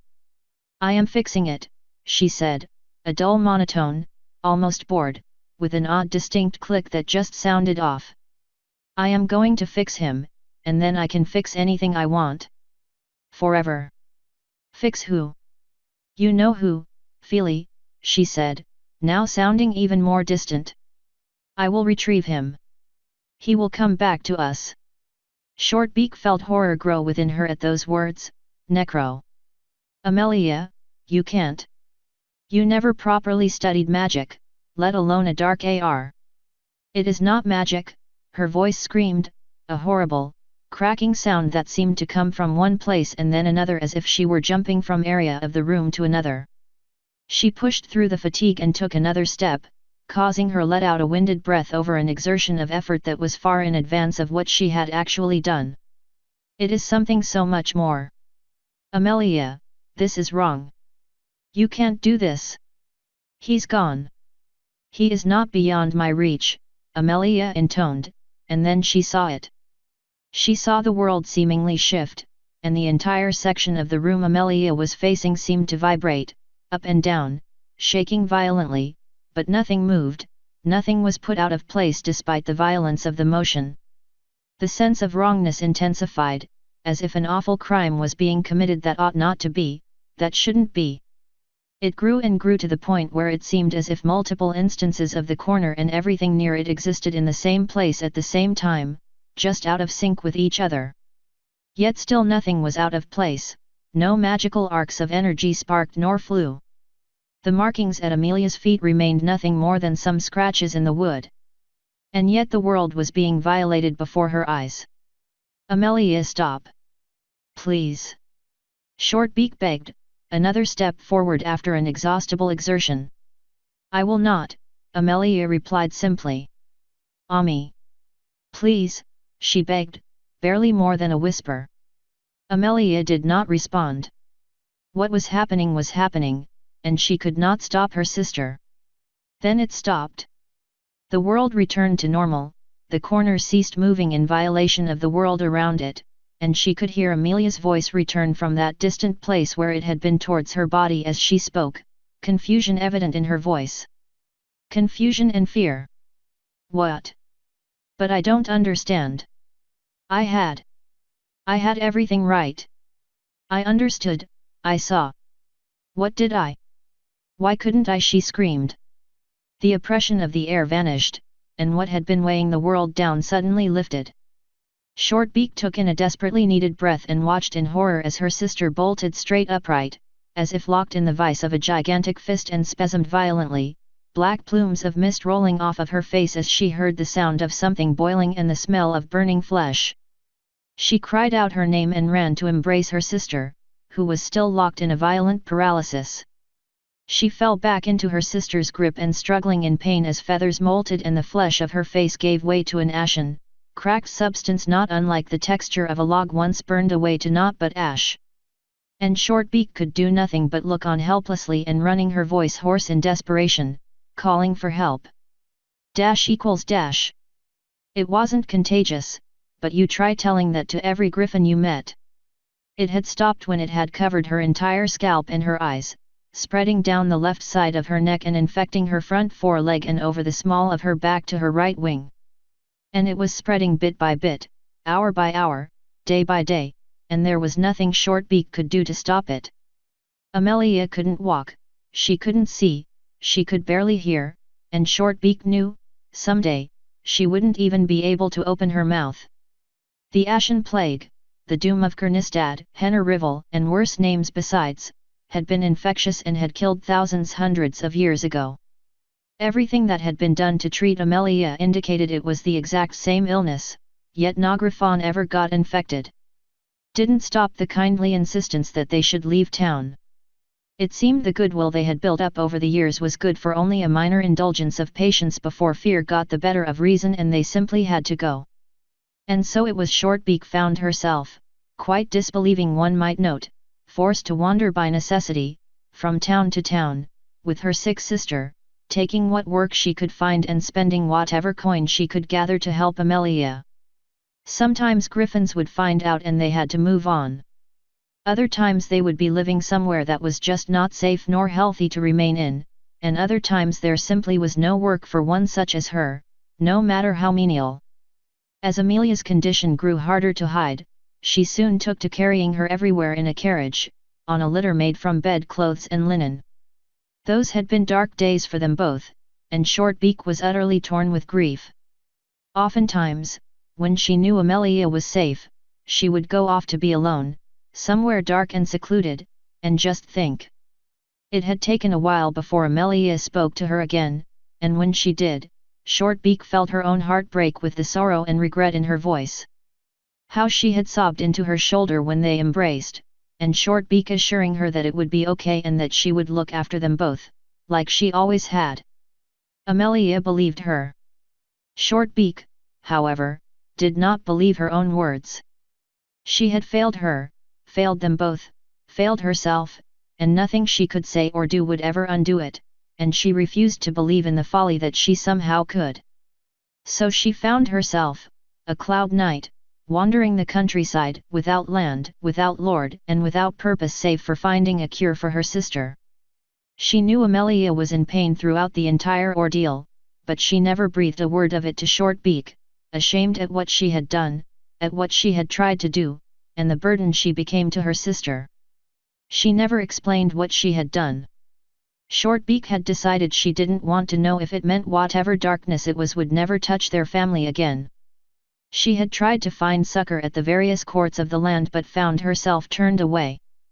Nagrafon sought the services of a cloud knight these days, however skilled. Not King Frederick of Houndsdoom, not Queen Straightabrake of All's Reach, neither the Free Marches, the grand city of Corinth with its ivory fortress, the kingdom of the Hebrides, the everlast republic nor the petty lords of the realm. She spent no less than 5 years crossing the high kingdom of Griffonia, plying her trade honestly, be it the sword or her use as a courier or anything else she could do honorably.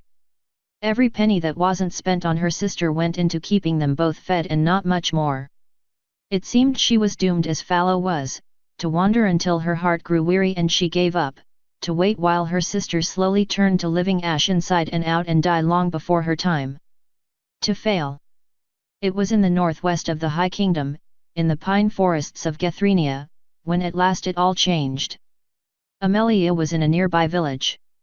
A kindly old farmer had agreed to house the two of them and, thankfully, had asked no questions about the small carriage Shortbeak brought everywhere as she set about to work the best way she knew how as they made their way between major towns, by going to the local landowner and requesting permission to hunt on the land.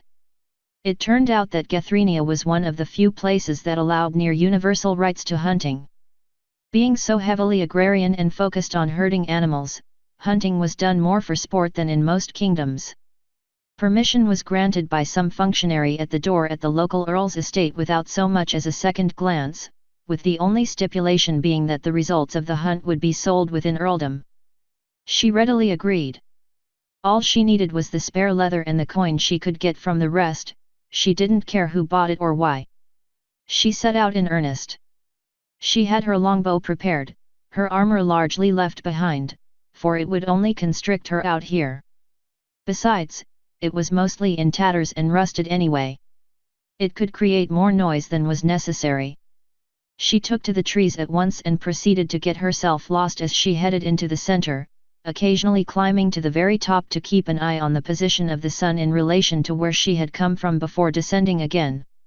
Once she was settled, near the heart of the forest, she lay down on a particularly strong branch and waited, occasionally making small movements and being sure to watch the ground.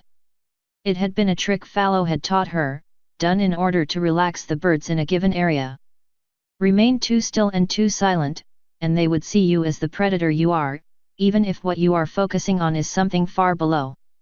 The lack of birdsong in an area was more unnerving for the local wildlife than the occasional rustle in the branches far above them. Very few of the bigger game ever looked up anyway, after all. That said, it had been slim pickings. Several large forest fowl fell to her arrows, strange cousins of the owl of some description that had 2 long legs and 2 stubby clawed arms and atrophied wings, along with long serrated beaks despite their mostly herbivorous nature. A hare or two, and she shot a wolf whose pelt might be worth a coin or two, but the creature managed to tough through its wound and disappeared into the brush. She moved on. Soon enough she would have to walk with her kills rather than fly with them strapped to her back and sides. And that was where she came across them. She had been drinking from a stream when she heard an incredibly loud swear echo through the trees and perked up. Another hunter perhaps? She stayed and listened for a moment longer, and sure enough, she could hear voices, 2 of them, bickering fiercely. Curious despite herself, she crossed the river on a gentle glide before stalking close to the ground, not keen on revealing herself. She crested the rise and, for the life of her, couldn't understand what she was looking at. Not at first. I simply cannot believe this. Of course you'd be so awkward as to tie an Acadian knot wrong in such a way, that I can't even move my feathering talons. Oh, I'm the awkward one, dear brother? Tell me, who is it that intends to build a pitfall and somehow causes an entire tree to fall on some griffin? That was your own damn fault and you know it. "'Tis not. 'Tis. 'Tis not. 'Tis. 'Tisn't, and that's final. So it's my fault that you walked right across a trap you know I had placed there and things went so horribly awry that a tree fell on you. Correct and right. And yet it is not your fault that I am now hanging upside down, nearly 10 heads off the ground, and with my arms wrapped in ropes because some griffin thought it'd be fun to play daredevil. Right and correct. You're impossible. No, father is impossible. I don't know why he insists on sending us out into the middle of nowhere like this. We go on plenty of hunting trips. He just wants us to put what he taught us to good use. Well, I for one know that I wasn't taught to be some wild-winged survivalist out in the wilderness, and I am offended he thinks so little of us. Don't say that. Father knows best. Humph. When the pair finally ceased their bickering and decided to wander off into a kind of tense silence, Shortbeak saw that their discourse proved no more illuminating about what lay before than it otherwise might have. One of the griffins, grey-headed but with black wings and a stark white coat, hung with resignation on his features. His forelegs tied across his chest with rope, and with a rear leg ensnared in a hang trap, he looked rather ridiculous, as what would have been fierce red eyes regarded their surroundings as he slowly turned with the wind. His compatriot, black-feathered and noticeably smaller than him, lay partially buried in a pitfall, with the husk of tree indeed pinning him there as it covered almost the entirety of the pit mouth, pinning his upper body against its edge. You know, you could just cut yourself down, the pit griffin stated, sounding bored, his head resting on a claw as he picked at a stone in the dirt. Oh, I would if I could, you know, use my bleeding claws, the hanging griffin replied. Language. Well, you could just dig yourself some extra room, wiggle out, and free us both. And get my claws filthy? How dare you? Both of them snapped their heads around at the voice of the new arrival, pinning Shortbeak in place with disbelieving stares with a mixture of hope and embarrassment in their eyes. I'm not sure what happened here, but, do you need some help? Oh yes. Please, Hanging Griffin pleaded. If you would be so kind, ma'am, the other agreed. So she readily enough did, first flying up and cutting the hanging griffin loose with a dagger before turning to the griffin trapped in the ground, pushing the tree out of the way with the help of the recently freed hanging griffin. Thank you for your help. We are ever so grateful, the larger of the two said happily, extending his claw to shake. Shortbeak was slow to accept it. Yes, quite, the other said, an aloof expression as he dusted himself down. Please, if you would be so kind, keep this story between us, he asked, giving her a sideways glance. Of course, I suppose. It was all very odd. Their accents weren't local. They spoke equestrian much the same as all Gethrenians seemed to, this close to the equestrian border, but their tone and manners were distinctly higher than most. Probably related to the Earl? It would make the most sense, and it would also explain why they'd rather not have this get back to him. Very good, the smaller of the two said, brushing his companion aside, much to the larger griffin's annoyance, and reaching out to shake Shortbeak's claw in his turn. Geoffrey, a pleasure to meet you. Might I say, you have a fine collection of game there. Oh, well yes, I was out hunting when I came across you, she explained, glancing back to her catches. Skilled as well as a sight for sore eyes. The Allmaker certainly smiles upon us today, doesn't he, brother, he said amicably. Shortbeak wasn't sure how to react to that. Yes, we are most fortunate you came when you did. I am Johann. Shortbeak, she hesitantly said in reply. Might I ask, what are you two doing out here? An excellent question. One I'd like a proper answer myself. We were supposed to be hunting, Johann explained, rolling his eyes at his brother. Although I will admit we got a tad lost, Geoffrey said simply. I am never lost. Johann said adamantly. North is right over there. Shortbeak resisted the urge to tell him he was pointing southwest. Well, fortunately, wherever we are glad to have a professional hunter with us now. Perhaps you may assist us? Geoffrey asked. Oh, I'm not a professional hunter. You aren't? I am I am a cloud knight, as much as that Maya. Like in the stories, they both practically shouted, startling Shortbeak. Really? Traveling all over the land, fighting evil and whatnot? Johann asked, curiosity evident in his face. Well, I have been all over the High Kingdom, but I wouldn't say. Can you fight well? I know some griffins who boast and boast but are not all that they're built up to be, Geoffrey asked in his turn. Well, yes, I was a squire for many years before my knight passed the mantle to me. I've fought a lot. Oh, you must tell us. Geoffrey said excitedly. Please, regale us of your exploits. Shortbeak really wasn't sure what exactly was happening here, but it happened nonetheless. She continued her hunting trip, but this time doing so on her way back to where she started, pointing out the two griffins' mistakes in their trap-laying as well as pointers on hunting. Oh yes, and telling of her adventures as a cloud knight. Seemed the two of them had a rather energetic childhood when it concerned storytelling, the heroes of such tales prominently being cloud knights. Geoffrey had insisted they were so much more interesting than regular knights, though Johann seemed a tad more reticent about dismissing knights in general. To her credit, she tried to emphasize that the reality was nothing like the stories, but that really did not stop the two of them from listening intently to everything she had to say. Soon enough, the hunt was forgotten as they found the journey back out of the forest proceeded apace, time flying as they conversed. She found Geoffrey to be an amicable griffin, quite fastidious and annoyingly aloof at times, but to an extent the same could be applied to his brother. He was however polite and attentive and took a keen interest in what she had to say about hunting. He had this odd glint in his eyes when she told him about the thrill of the kill, and the cleaning and preparation of the carcasses afterwards, but she had passed it off as nothing more than the keen interest it appeared to be at the time. Johann, on the other hand, was decidedly more brash and clumsy, quite bookish and educated by all accounts, but not nearly as erudite as his brother. He seemed far more interested in the more obscure lore about hunting and forestry than Geoffrey did and was the most enthusiastic about her tales as a cloud knight, such as they were.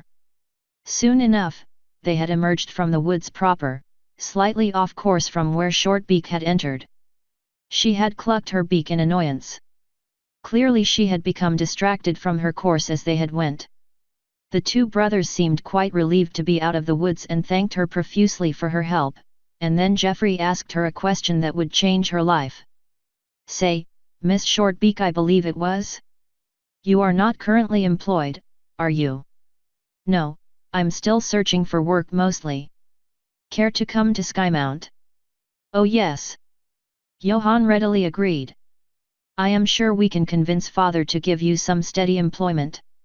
If even half of what you say is true, you'd be an excellent addition to security. I am flattered really, but Skymount is the capital, is it not? I can't imagine you have much need for security. Oh, we have the biggest. Johann emphasized. In fact, I am pretty sure father may indeed lynch us when he finds we have ditched our guards, again. What my brother is trying to say is that we are always on the lookout for exceptional talent, particularly in the skills you display, Geoffrey said easily, which sent warning bells off in Shortbeak's mind. I thank you, but I am not a simple sellsword, no matter how many griffins like to make the comparison. Perish the thought. Geoffrey said laughing. No, it is explicitly because you aren't a mercenary that we wish to bring you to father's attention. I am not so sure about this. It is a rather sudden proposal. Well, should you ever wish to change your mind and consider it, please, come to Skymount and ask for an audience with Count Heinrich of Munister. He resides in Skymount and can usually be found in the Central Registry building at the foot of Mount Herne, across the river from Castle Blackwing, Johann explained before sighing. Come, brother, we had best make it back before sunset. Geoffrey made to follow before pausing and snapping his talons, he spun around and pointed to Shortbeak's catch. "How much for 2 of them? We cannot very well come back with nothing," he asked with a winning smile. Shortbeak cocked a brow at him, and he shrugged. "It's either that or tell the truth, and what would be the point of asking you to keep our little embarrassment to yourself in that case?" Shortbeak relented at that. Technically it was still selling within the boundaries of the earldom, so why not? She gave him 2 of the forest fowls she caught along with a hare for a decent sum of money. "And please think about what we said. We really are grateful for your help and we would be glad to have you with us," he added at last, clasping his other claw on top of hers as they shook to conclude the deal, looking her dead in the eyes with a warm smile. She was actually taken a little aback by the gesture, but before she could compose herself to respond, he had already turned and took to the air to catch up to his brother. She had continued on with her business deep in thought, taking care of her spoils from the hunt and bringing dinner to Amelia. It was then she had broached the topic with her after telling her about the day. She had found it amusing, and it warmed Shortbeak's heart to see her smile as much as she was able. Amelia felt it would be good to take up their offer. She could finally get steady employment, and they could stop traveling everywhere. She said the last part more for Shortbeak's benefit than her own. She knew she had adored all the wonders and sights they had seen as they traveled, but knew she could never fully enjoy them, not confined as she was to the carriage for fear of the public. And especially not now when the ash had spread to make her wings immobile and her forelegs near useless. She thought about it long and hard that night. They had said to go see a count, so it couldn't be too suspect. Still, she had to admit she was worried. Even if it all went well and she could find steady employment, better still, the ability to find some physician or apothecary who could in some way lessen her sister's suffering, there was still a chance it'd all come crashing down about her wings. If Amelia was discovered, afflicted as she was by the Ashen Plague, how soon would it take for the Griffins of Skymount to turn on them? For those 2 brothers to turn on them out of fear? No amount of gratitude could cover the risk they'd be taking by allowing her to stay. But if she didn't take it then, she'd just be leaving to wander aimlessly again, moving from place to place, from kingdom to kingdom until the inevitable occurred. When put like that, there was hardly a choice at all really. Dash equals dash. To say that Shortbeak was shocked would be something of an understatement. Things had advanced to such a point in such a short period of time. It wasn't until she found herself in the royal armory, being shouted at by a disdainful quartermaster and having used and near broken equipment foisted on her before being shoved out the door to get beaten to bloody pulp by her newfound comrades, that the reality of how much her life had changed finally materialized in her mind. Not the typical way a prince changed a girl's life, but hey, it was a thing that happened. That was the point, wasn't it?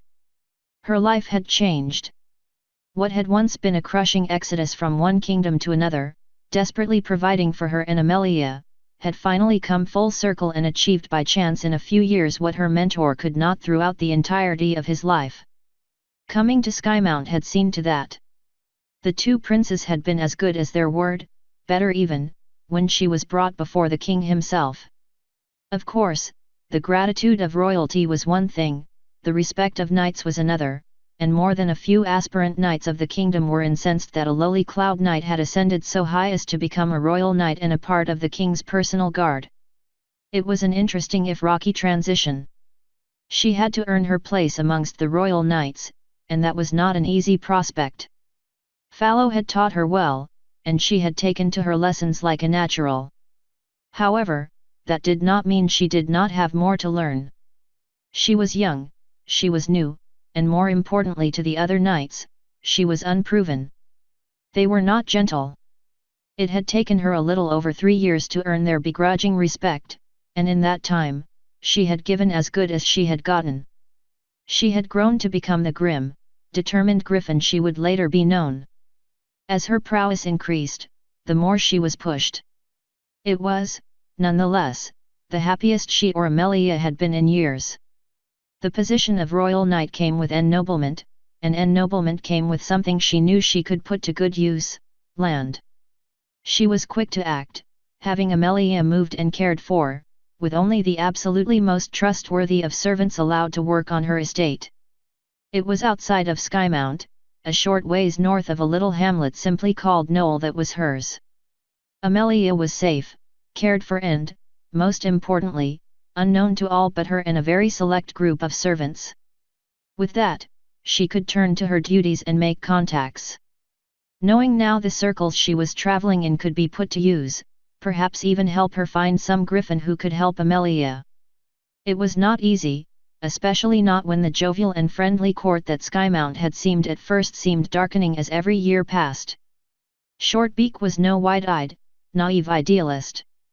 She knew first impressions could be deceptive and frankly had been waiting until the initial veneer of novelty and culture shock had subsided, as Gethrinian highborns were decidedly more raucous than ones in her home kingdom, before seeing exactly the sort of nest she had made for herself. She had been rather alarmed when first impressions were a fairly accurate portrayal. There was the expected jockeying and political hemming and hawing, but it was nowhere near the vindictive viciousness she had been expecting in her cynicism. Gethrinia was known as the kingmaker when it came to higher-tier politics in the High Kingdom, sometimes literally when it came down to crises of inheritance. It was always known for patient kings who stayed out of a political jurlic game until it reached a point where its intervention could be definitive, be it nothing more than the High King trying to enact kingdom-wide legislation, capitalizing on the opportunity to be the primary entry into Griffonia from Equestria for that huge train she had seen pass through Skymount from time to time, or indeed, backing the High King in whatever endeavour that had gotten up every Griffon's gizzard that week. She had expected a viper's nest of intrigue. Instead, Gerhardt's court reflected the Griffin himself, forthright, boisterous, and larger than life. That was not to say the Griffins there were unintelligent brutes just less cynical than most. So it was when one courtier began acting furtively around another that the subtle changes began to creep up. Dinners, feasts, and court functions became increasingly colder and colder, more formal and formulaic, to the point that they became shorter and shorter until only the bare necessities of decorum and form were adhered to. The nights changed too. These brave, professional griffins, one by one, changed. They became less outspoken and less close. No longer did they linger in their free time in one another's company. No more were their playful barbs and jests bandied about as the inconsequential posturing it once was. They became suspicious and reclusive from one another, and then one by one they seemed to leave to be replaced with younger knights, less experienced. The servants became fearful, courteous to the point of sophistry before they too seemed to be replaced. Nobles began attending court only when strictly necessary, and for the life of her, Shortbeak could not understand what was going on. Whatever change had befallen Skymount, it had seemed to affect the king the most, who had grown despondent. She had overheard him one night confiding in his chaplain, the High Feather, that he had no idea what was going on or what had become of his court or why his own vassals and friends seemed afraid to come near him, or how recalcitrant they became when he left Skymount on business to their own domains. If even the king himself did not know the cause of what was happening right before his eyes, then something has really gone afoul. Even his sons had grown distant from one another. It was as if some dark pall had fallen over the entire castle. She dedicated herself to her duties from then on. For 3 years she tried not thinking about it, only training in the arts of combat and war, patrols, and the occasional bandit hunt. Those were particularly bloody exercises as it turned out, to the point where she had gained a reputation for brutal efficiency and a bloody-mindedness that frankly scared some griffins. It was not surprising to some, who attributed it to the seeming corruption that seemed to be infecting the heart of the kingdom. She could think of a few other reasons why she persecuted her duties more vigorously than strictly necessary but felt fine in not correcting their assumptions. By the time things came to a head, she was the most senior knight in the King's Guard, but that was mostly due to the fact that the old guard had seemingly vanished off the face of the world.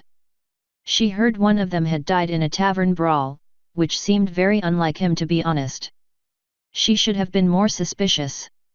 It had been the day that a servant had been found, beaten and bleeding on the kitchen's floor, that the tension and anxiety Shortbeak had been repressing would finally find an outlet. Other than hapless highway griffins who didn't have enough sense to quit while ahead, that was. It had been a bit of a scandal, and Gerhardt had handled the matter aptly, but Shortbeak found herself fuming.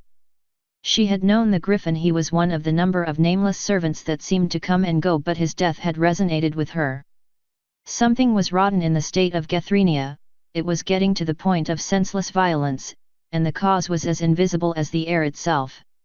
It frustrated her to no end that there was no one she could bring to account for it all. Not until Geoffrey had provided her with one. She was walking along a rampart set just outside the main dining hall. The tall windows revealed only the dark, partially moonlit interior, while the landscape below was bathed in pale blues and greys as the valley slept. There she had come upon Geoffrey, who seemed to be muttering furtively around a corner and in the shadow of a tower. "My prince!" Geoffrey jumped at her voice and turned to her, wings flared in surprise and his face full of fright. He let out a relieved breath as he clutched his chest. "Oh, Dame Shortbeak, it's only you. What are you doing out here at this hour?" "Just clearing my head," he said, wringing his claws together. She eyed him for a moment. Everything about his body language screamed fear. "My lord, is something amiss?" "No, no," he said, giving her a faltering smile. "You can continue. I was just going to return to my chambers anyway." She stopped him before he could pass her. "My lord," she said sternly, glancing at the nearby window of the dining hall before shepherding the prince somewhere where they wouldn't be seen. "What is wrong? Is this about the page? Is some griffin targeting you?" He was silent far longer than she was comfortable with. He licked the edge of his beak nervously as he glanced around them one more time before answering. "It's Johann, my brother, he. I can't believe it." Shortbeak felt her skin crawl at the thought. Johann? He was behind the page's death? But why? It's not just today. It's everything. All these years, ever since father named him heir. He's gone mad with control. "My lord, what exactly are you saying?" Shortbeak asked carefully. "He's been scaring every griffin," Geoffrey said desperately, his voice low and spoken through clenched teeth, eyes wide with desperation. "The knights being replaced, servants coming and going, the dukes afraid of the king and walking on eggshells, absolutely terrified of stepping out of place, all of it. Johann is behind all of it. He is tying up this kingdom with fear and threats. Na Griffon knows it's him, but every griffin knows some griffin is threatening them, blackmailing them. I fear the page was disposed of for getting too near the truth." Shortbeak reeled. The enormity of Geoffrey was suggesting was insane. He had to be exaggerating, at the very least. "How do you know this?" she asked seriously, her expression hardening. "Johann? Orchestrating all the fear and distrust in the kingdom? To what end? Why would he even do this?" "I don't know, I just don't. Maybe he fears being opposed when he comes to power. I see Kanti." He paused to run his claws through the feathers of his head. "The page, he was one of mine. He brought me the information I needed to connect the dots. And he paid for it. I am afraid. I am afraid Johann knows of my involvement." "No," Shortbeak said, partially in disbelief in what she was hearing and partially in denial of Geoffrey's belief any harm would come to him. He blinked in surprise. "I don't. I am not sure I can see this, my lord, but I assure you, whatever the truth of the matter, no harm will come to you. I have sworn to protect your family. It will not come to pass." "Yes," Geoffrey said, smiling warmly, relief washing over his features. "I had no doubt of that, Shortbeak. You seem to be the only one who hasn't succumbed to this madness, the paranoia." He paused for a moment. "Dame Shortbeak, if you would, I think I can arrange things to remove Johann from his position, and end this, all of this." "My lord?" Shortbeak asked cautiously, not liking the images coming to mind. "I intend to challenge him. For the title, I mean, remove him from his position in the eyes of the whole kingdom. Shortbeak felt herself relax. That was considerably better than what she had thought he was implying. If I convince some of the nobility to petition father, I can get it done, but I'm not much of a fighter. This is where I must ask you a favor, Shortbeak, please. What? She was stopped when he reached out and grasped her claw. Please. This may be our one shot. You're the only knight who I can trust, the only one who seems detached from all of this. Please, if I can get this set up, if I can get enough nobles on board to convince father, will you be my second? The fate of the kingdom is on the line here. She was momentarily silenced, unsure of herself. Not a few hours ago, she had been silently fuming over being utterly unable to do anything to affect the corruption that had turned her adopted home to a poisonous den of paranoia. Now she was being offered a way to not only do something, but to do so decisively. Perhaps it had been that desperation to do something, perhaps it had been her own cynicism had been worn away by her memories of how Skymount had been during her early years there, and she simply wanted to believe this all could be fixed with a single bout in the Ring of Honor. Perhaps it was the memory of the prince when she first met him in the forest and how he had been so enraptured with her for her status as a cloud knight. Whatever it may have been, she had given her assent that night upon the ramparts, and she never forgot how happy she had made Geoffrey when she did. No matter how much she would come to want to. It had been a month after she had reduced Johann to a mewling heap on the ground with a broken and bloodied wing when it happened.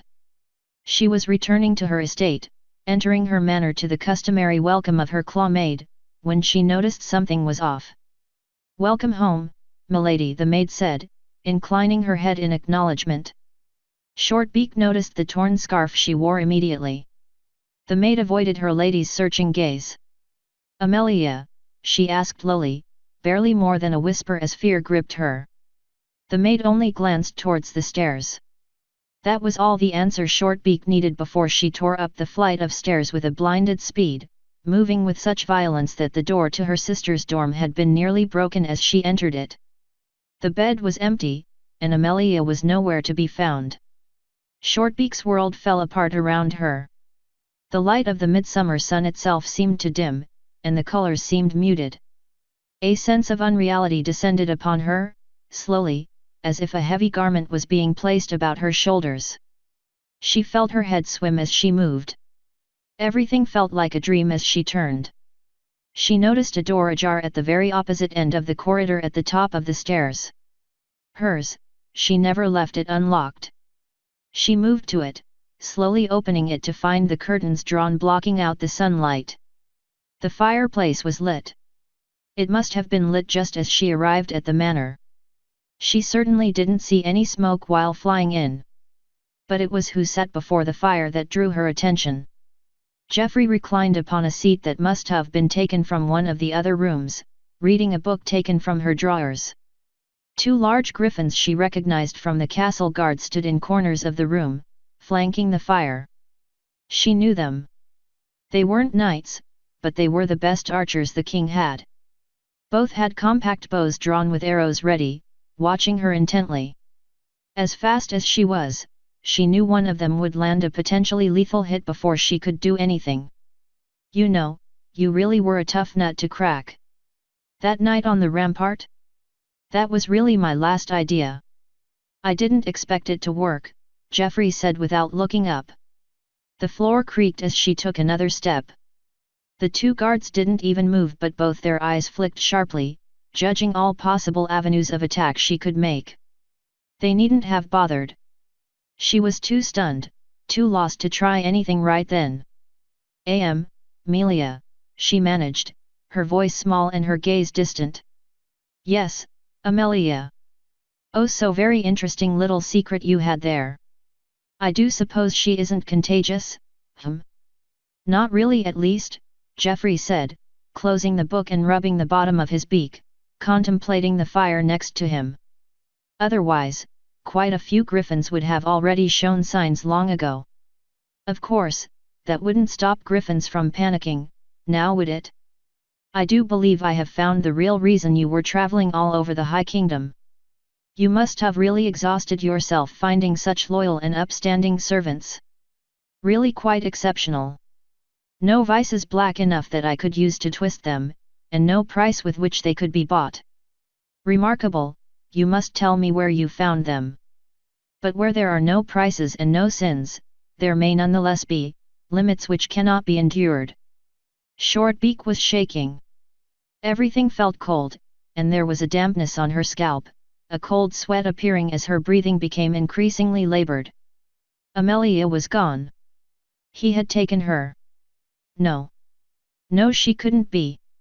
She couldn't be gone, alone and unprotected, at the mercy of Enigrafon, who saw her and panicked. She had failed her, she had failed to protect her again. She looked up at the prince, cold fury burning through the increasing fugue of despair. She did not know why, she did not know how. She didn't care. Her sister was gone and this thing took her. She didn't say anything, just calmly walking across the room. The guards drew back on their bows, and Geoffrey smiled. And what would harming me achieve, really? Give me back. Amelia, Shortbeak managed, her entire form shaking with barely contained fury. His smile widened. No, she just acted and grabbed him, claws tightening about his throat, her wings flaring and her face a snarling mask of rage. It took her a moment to realize she wasn't perforated by arrows and that Geoffrey didn't seem to be resisting. She loosened as she heard him choke, thinking and realizing her mistake with widened eyes. He took in a grateful few breaths before chuckling through wheezing coughs. I was wondering if you'd follow through, knowing full well what would happen to your dear, sweet Ami should anything untoward happen to me. Really, would have been a waste of a lot of time and effort on my part if you had followed through, but I would have the last laugh in the end, even if you managed to survive my guards. Why?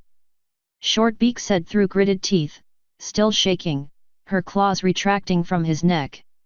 Oh, for the fun of it, of course. He beamed. She looked at him blankly at that. He frowned and let out a sigh. Oh fine, take all the joy out of it, why don't you?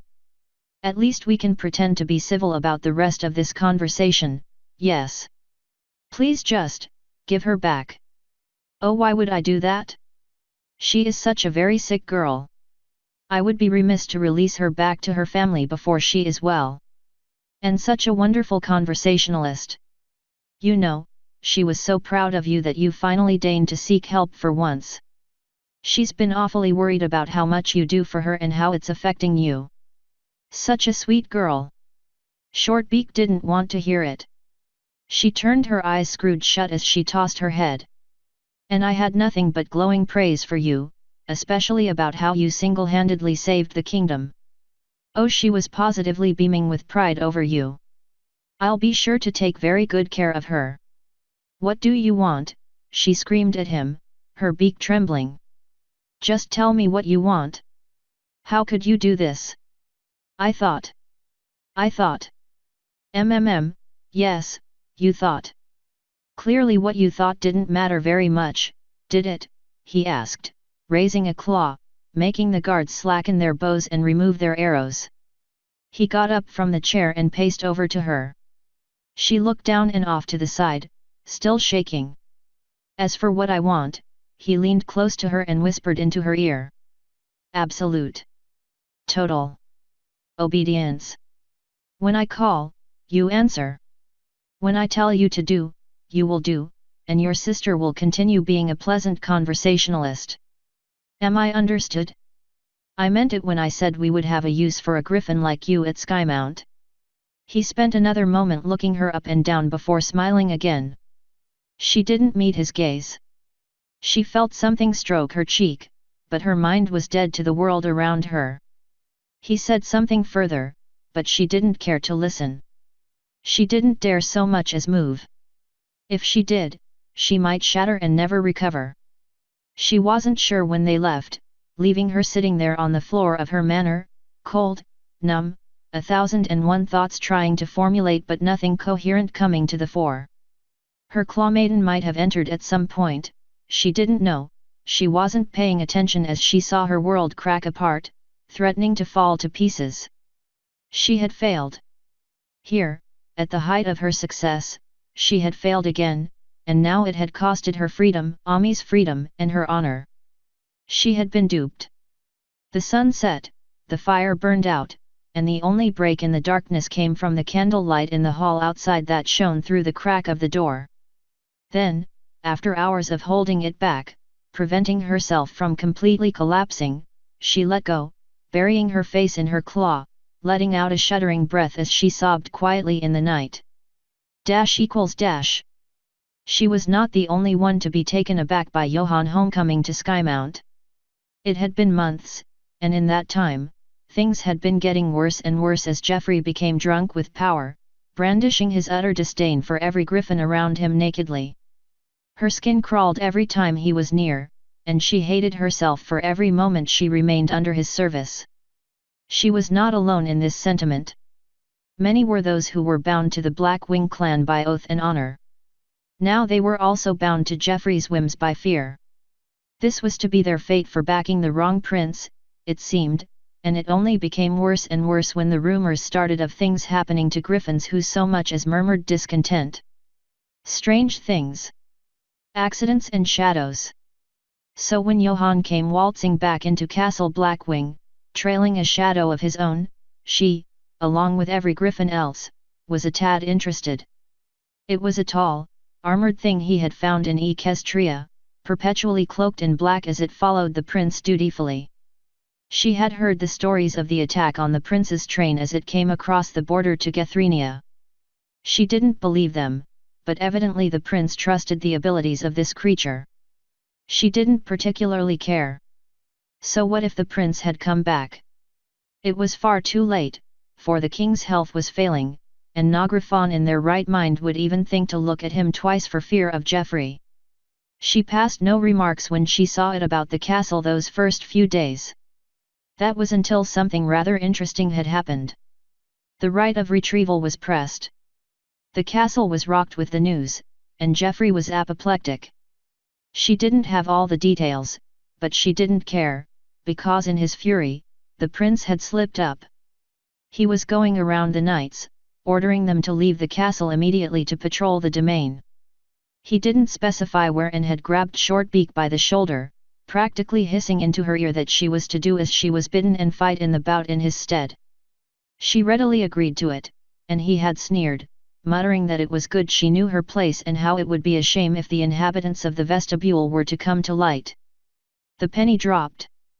Shortbeak had followed the implicit command not to search for her sister, knowing she was being watched, and if she had even so much as sniffed around, something would have happened to her. So she never knew where exactly Geoffrey had kept her. It was a pity there was only one place in the entire city that was referred to as the vestibule. A word any casual passerby would assume meant entrance hall.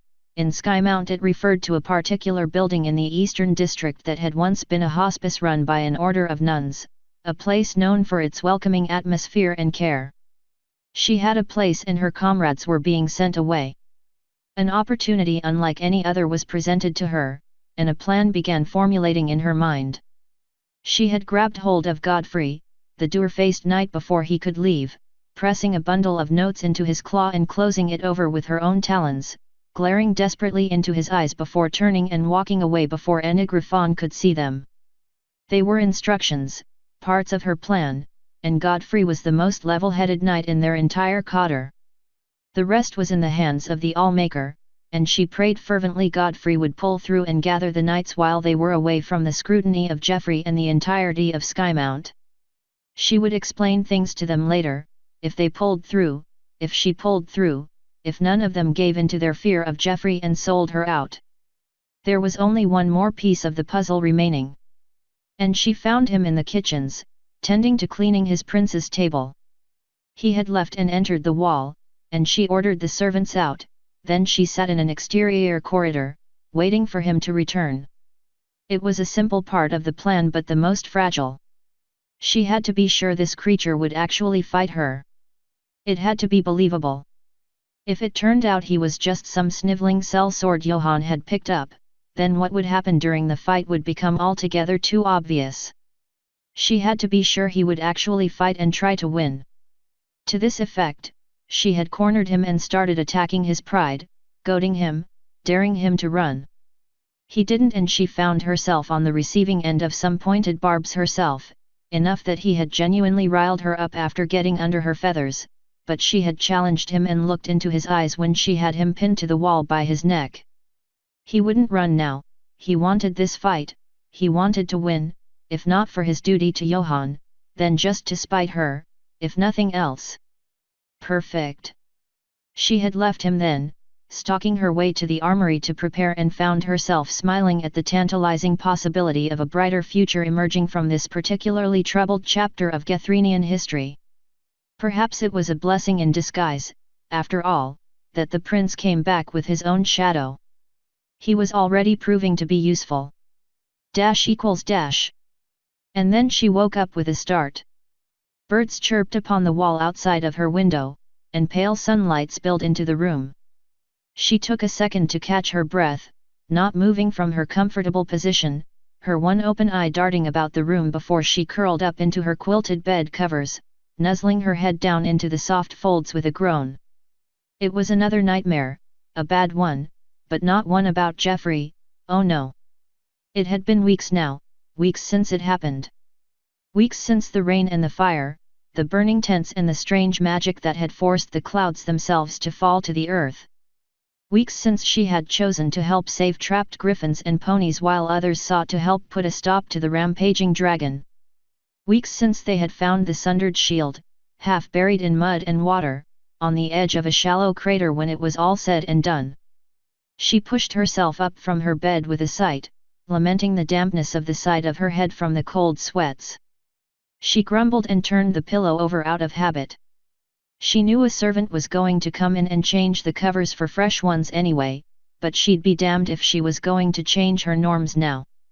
The door opened, and she turned to give a tired look to the maid who walked in. "Oh! Lady Shortbeak, you're up early." "Early," she groused, turning to the window, blinking. "Damn nightmares." She let out a breath as she rubbed her eyes. "Yes, I suppose. Should I come back later?" "Probably for the best," she agreed as the servant retreated. If it was one thing she hated about staying in the castle, it was that the servants went by the king's schedule, not whenever happened to be sane and reasonable. And if the servants thought she was up early, it was a bad sign. It must be the very crack of dawn. She eventually extricated herself from the bed and went through her ablutions, coming to the mirror of the dresser, her claw falling upon the hat that denoted her new office. She had declined any such promotions or advancements before, but now she saw the necessity of some griffin doing what needed to be done. She donned the hat, a simple purple and black affair that had come with a ridiculous, red feathered plume that she had shortened and left her apartments. "Lady Marshall," she was greeted, the guards standing sharply to attention as she emerged. She nodded in acknowledgement and continued on, trying not to think about her sleepless night. She failed miserably in that regard, and it occupied her thoughts to such a degree that she almost didn't recognize the king as he stood in the library, a pensive expression on his face, one foreleg crossed to support the other as he tapped his beak deep in thought, considering the vista outside the window. He looked troubled, understandable given the current absurd predicament Gethrinia found itself in regarding its neighbors, but this was different. He was muttering thoughtfully to himself, an odd look in his eyes as if he couldn't quite make sense of something, not the same as his usual long-suffering grimace at a known problem. "You're up early, Your Majesty." "Miss, what?" he asked, turning around, pausing for a few seconds as he began working to try to recognize the person speaking to him. "Oh, Lady Shortbeak." "Yes, good morning." "Sorry, I haven't slept." "Something amiss?" "Everything's wonderful," he said with exasperation, stretching his forelegs skyward. "Fix one problem, another 20 spring up. Save the kingdom one day and then plunge it into crisis the next because I couldn't keep my beak shut." She cocked a brow at that, and he sighed. "Sorry, I didn't mean to snap. We're all under pressure, my lord. We're in private here. You can use my name if you want. All right, she said, looking around, trying to find something to distract herself or otherwise detract from the awkward lull in the conversation. She knew what was bothering him. He hadn't talked about it since leaving Furthengard, but it was the real reason why he had blown up in King Goldtooth's face. He had lost a friend there. They all had. She eventually turned to a shelf and picked out a book at random, pretending to flick through it. You know, it's all right to grieve, Johann. He didn't answer, and she took it as a sign to continue. He was your friend after all. Not the first time I've thought he was dead. What? Nothing, just, he hesitated, a thoughtful expression on his face as he studied the rich, carpeted ground. She considered him for a minute and noted with some confusion that he looked as if he was seriously debating saying something. He then just shook his head and smiled at her. Nothing. You're right, of course, but I still have a crisis to put out. Thank you, Shortbeak. Of course, she said, curiosity piqued as he walked away. She turned back to the book. It was a discourse on sailing ships throughout the ages. She snapped it closed and put it back in its place on the shelf, any potential interest thoroughly ruined by the book's topic. She had been on a boat once. Never again. Still, as she sat there in the midst of row upon row of books illuminated by the autumnal morning light, she considered her own words. It's all right to grieve. She had meant it too, but hadn't really considered applying the advice to herself. She had not really known him all that well, not as well as the others did at least, but still. She liked to have considered him a friend, someone she could have related to at the very least. Perhaps in time the thought would have been reciprocated. She had certainly enjoyed what little time they had spent together before. No. It wouldn't do. She'd pay her respects to his memory and move on. He had been a knight in service to the kingdom. These things happened, no matter how unjust. She kept telling herself that it was normal and to accept it and move on, and for the large part, that was what she did. But she still found herself pausing every now and again, thinking, wondering. She inhaled and rubbed her eyes. Whatever the case, she had a job to do. She turned and walked from the library, pausing to look one last time, thinking about Johann's curious last words before closing the door to the room.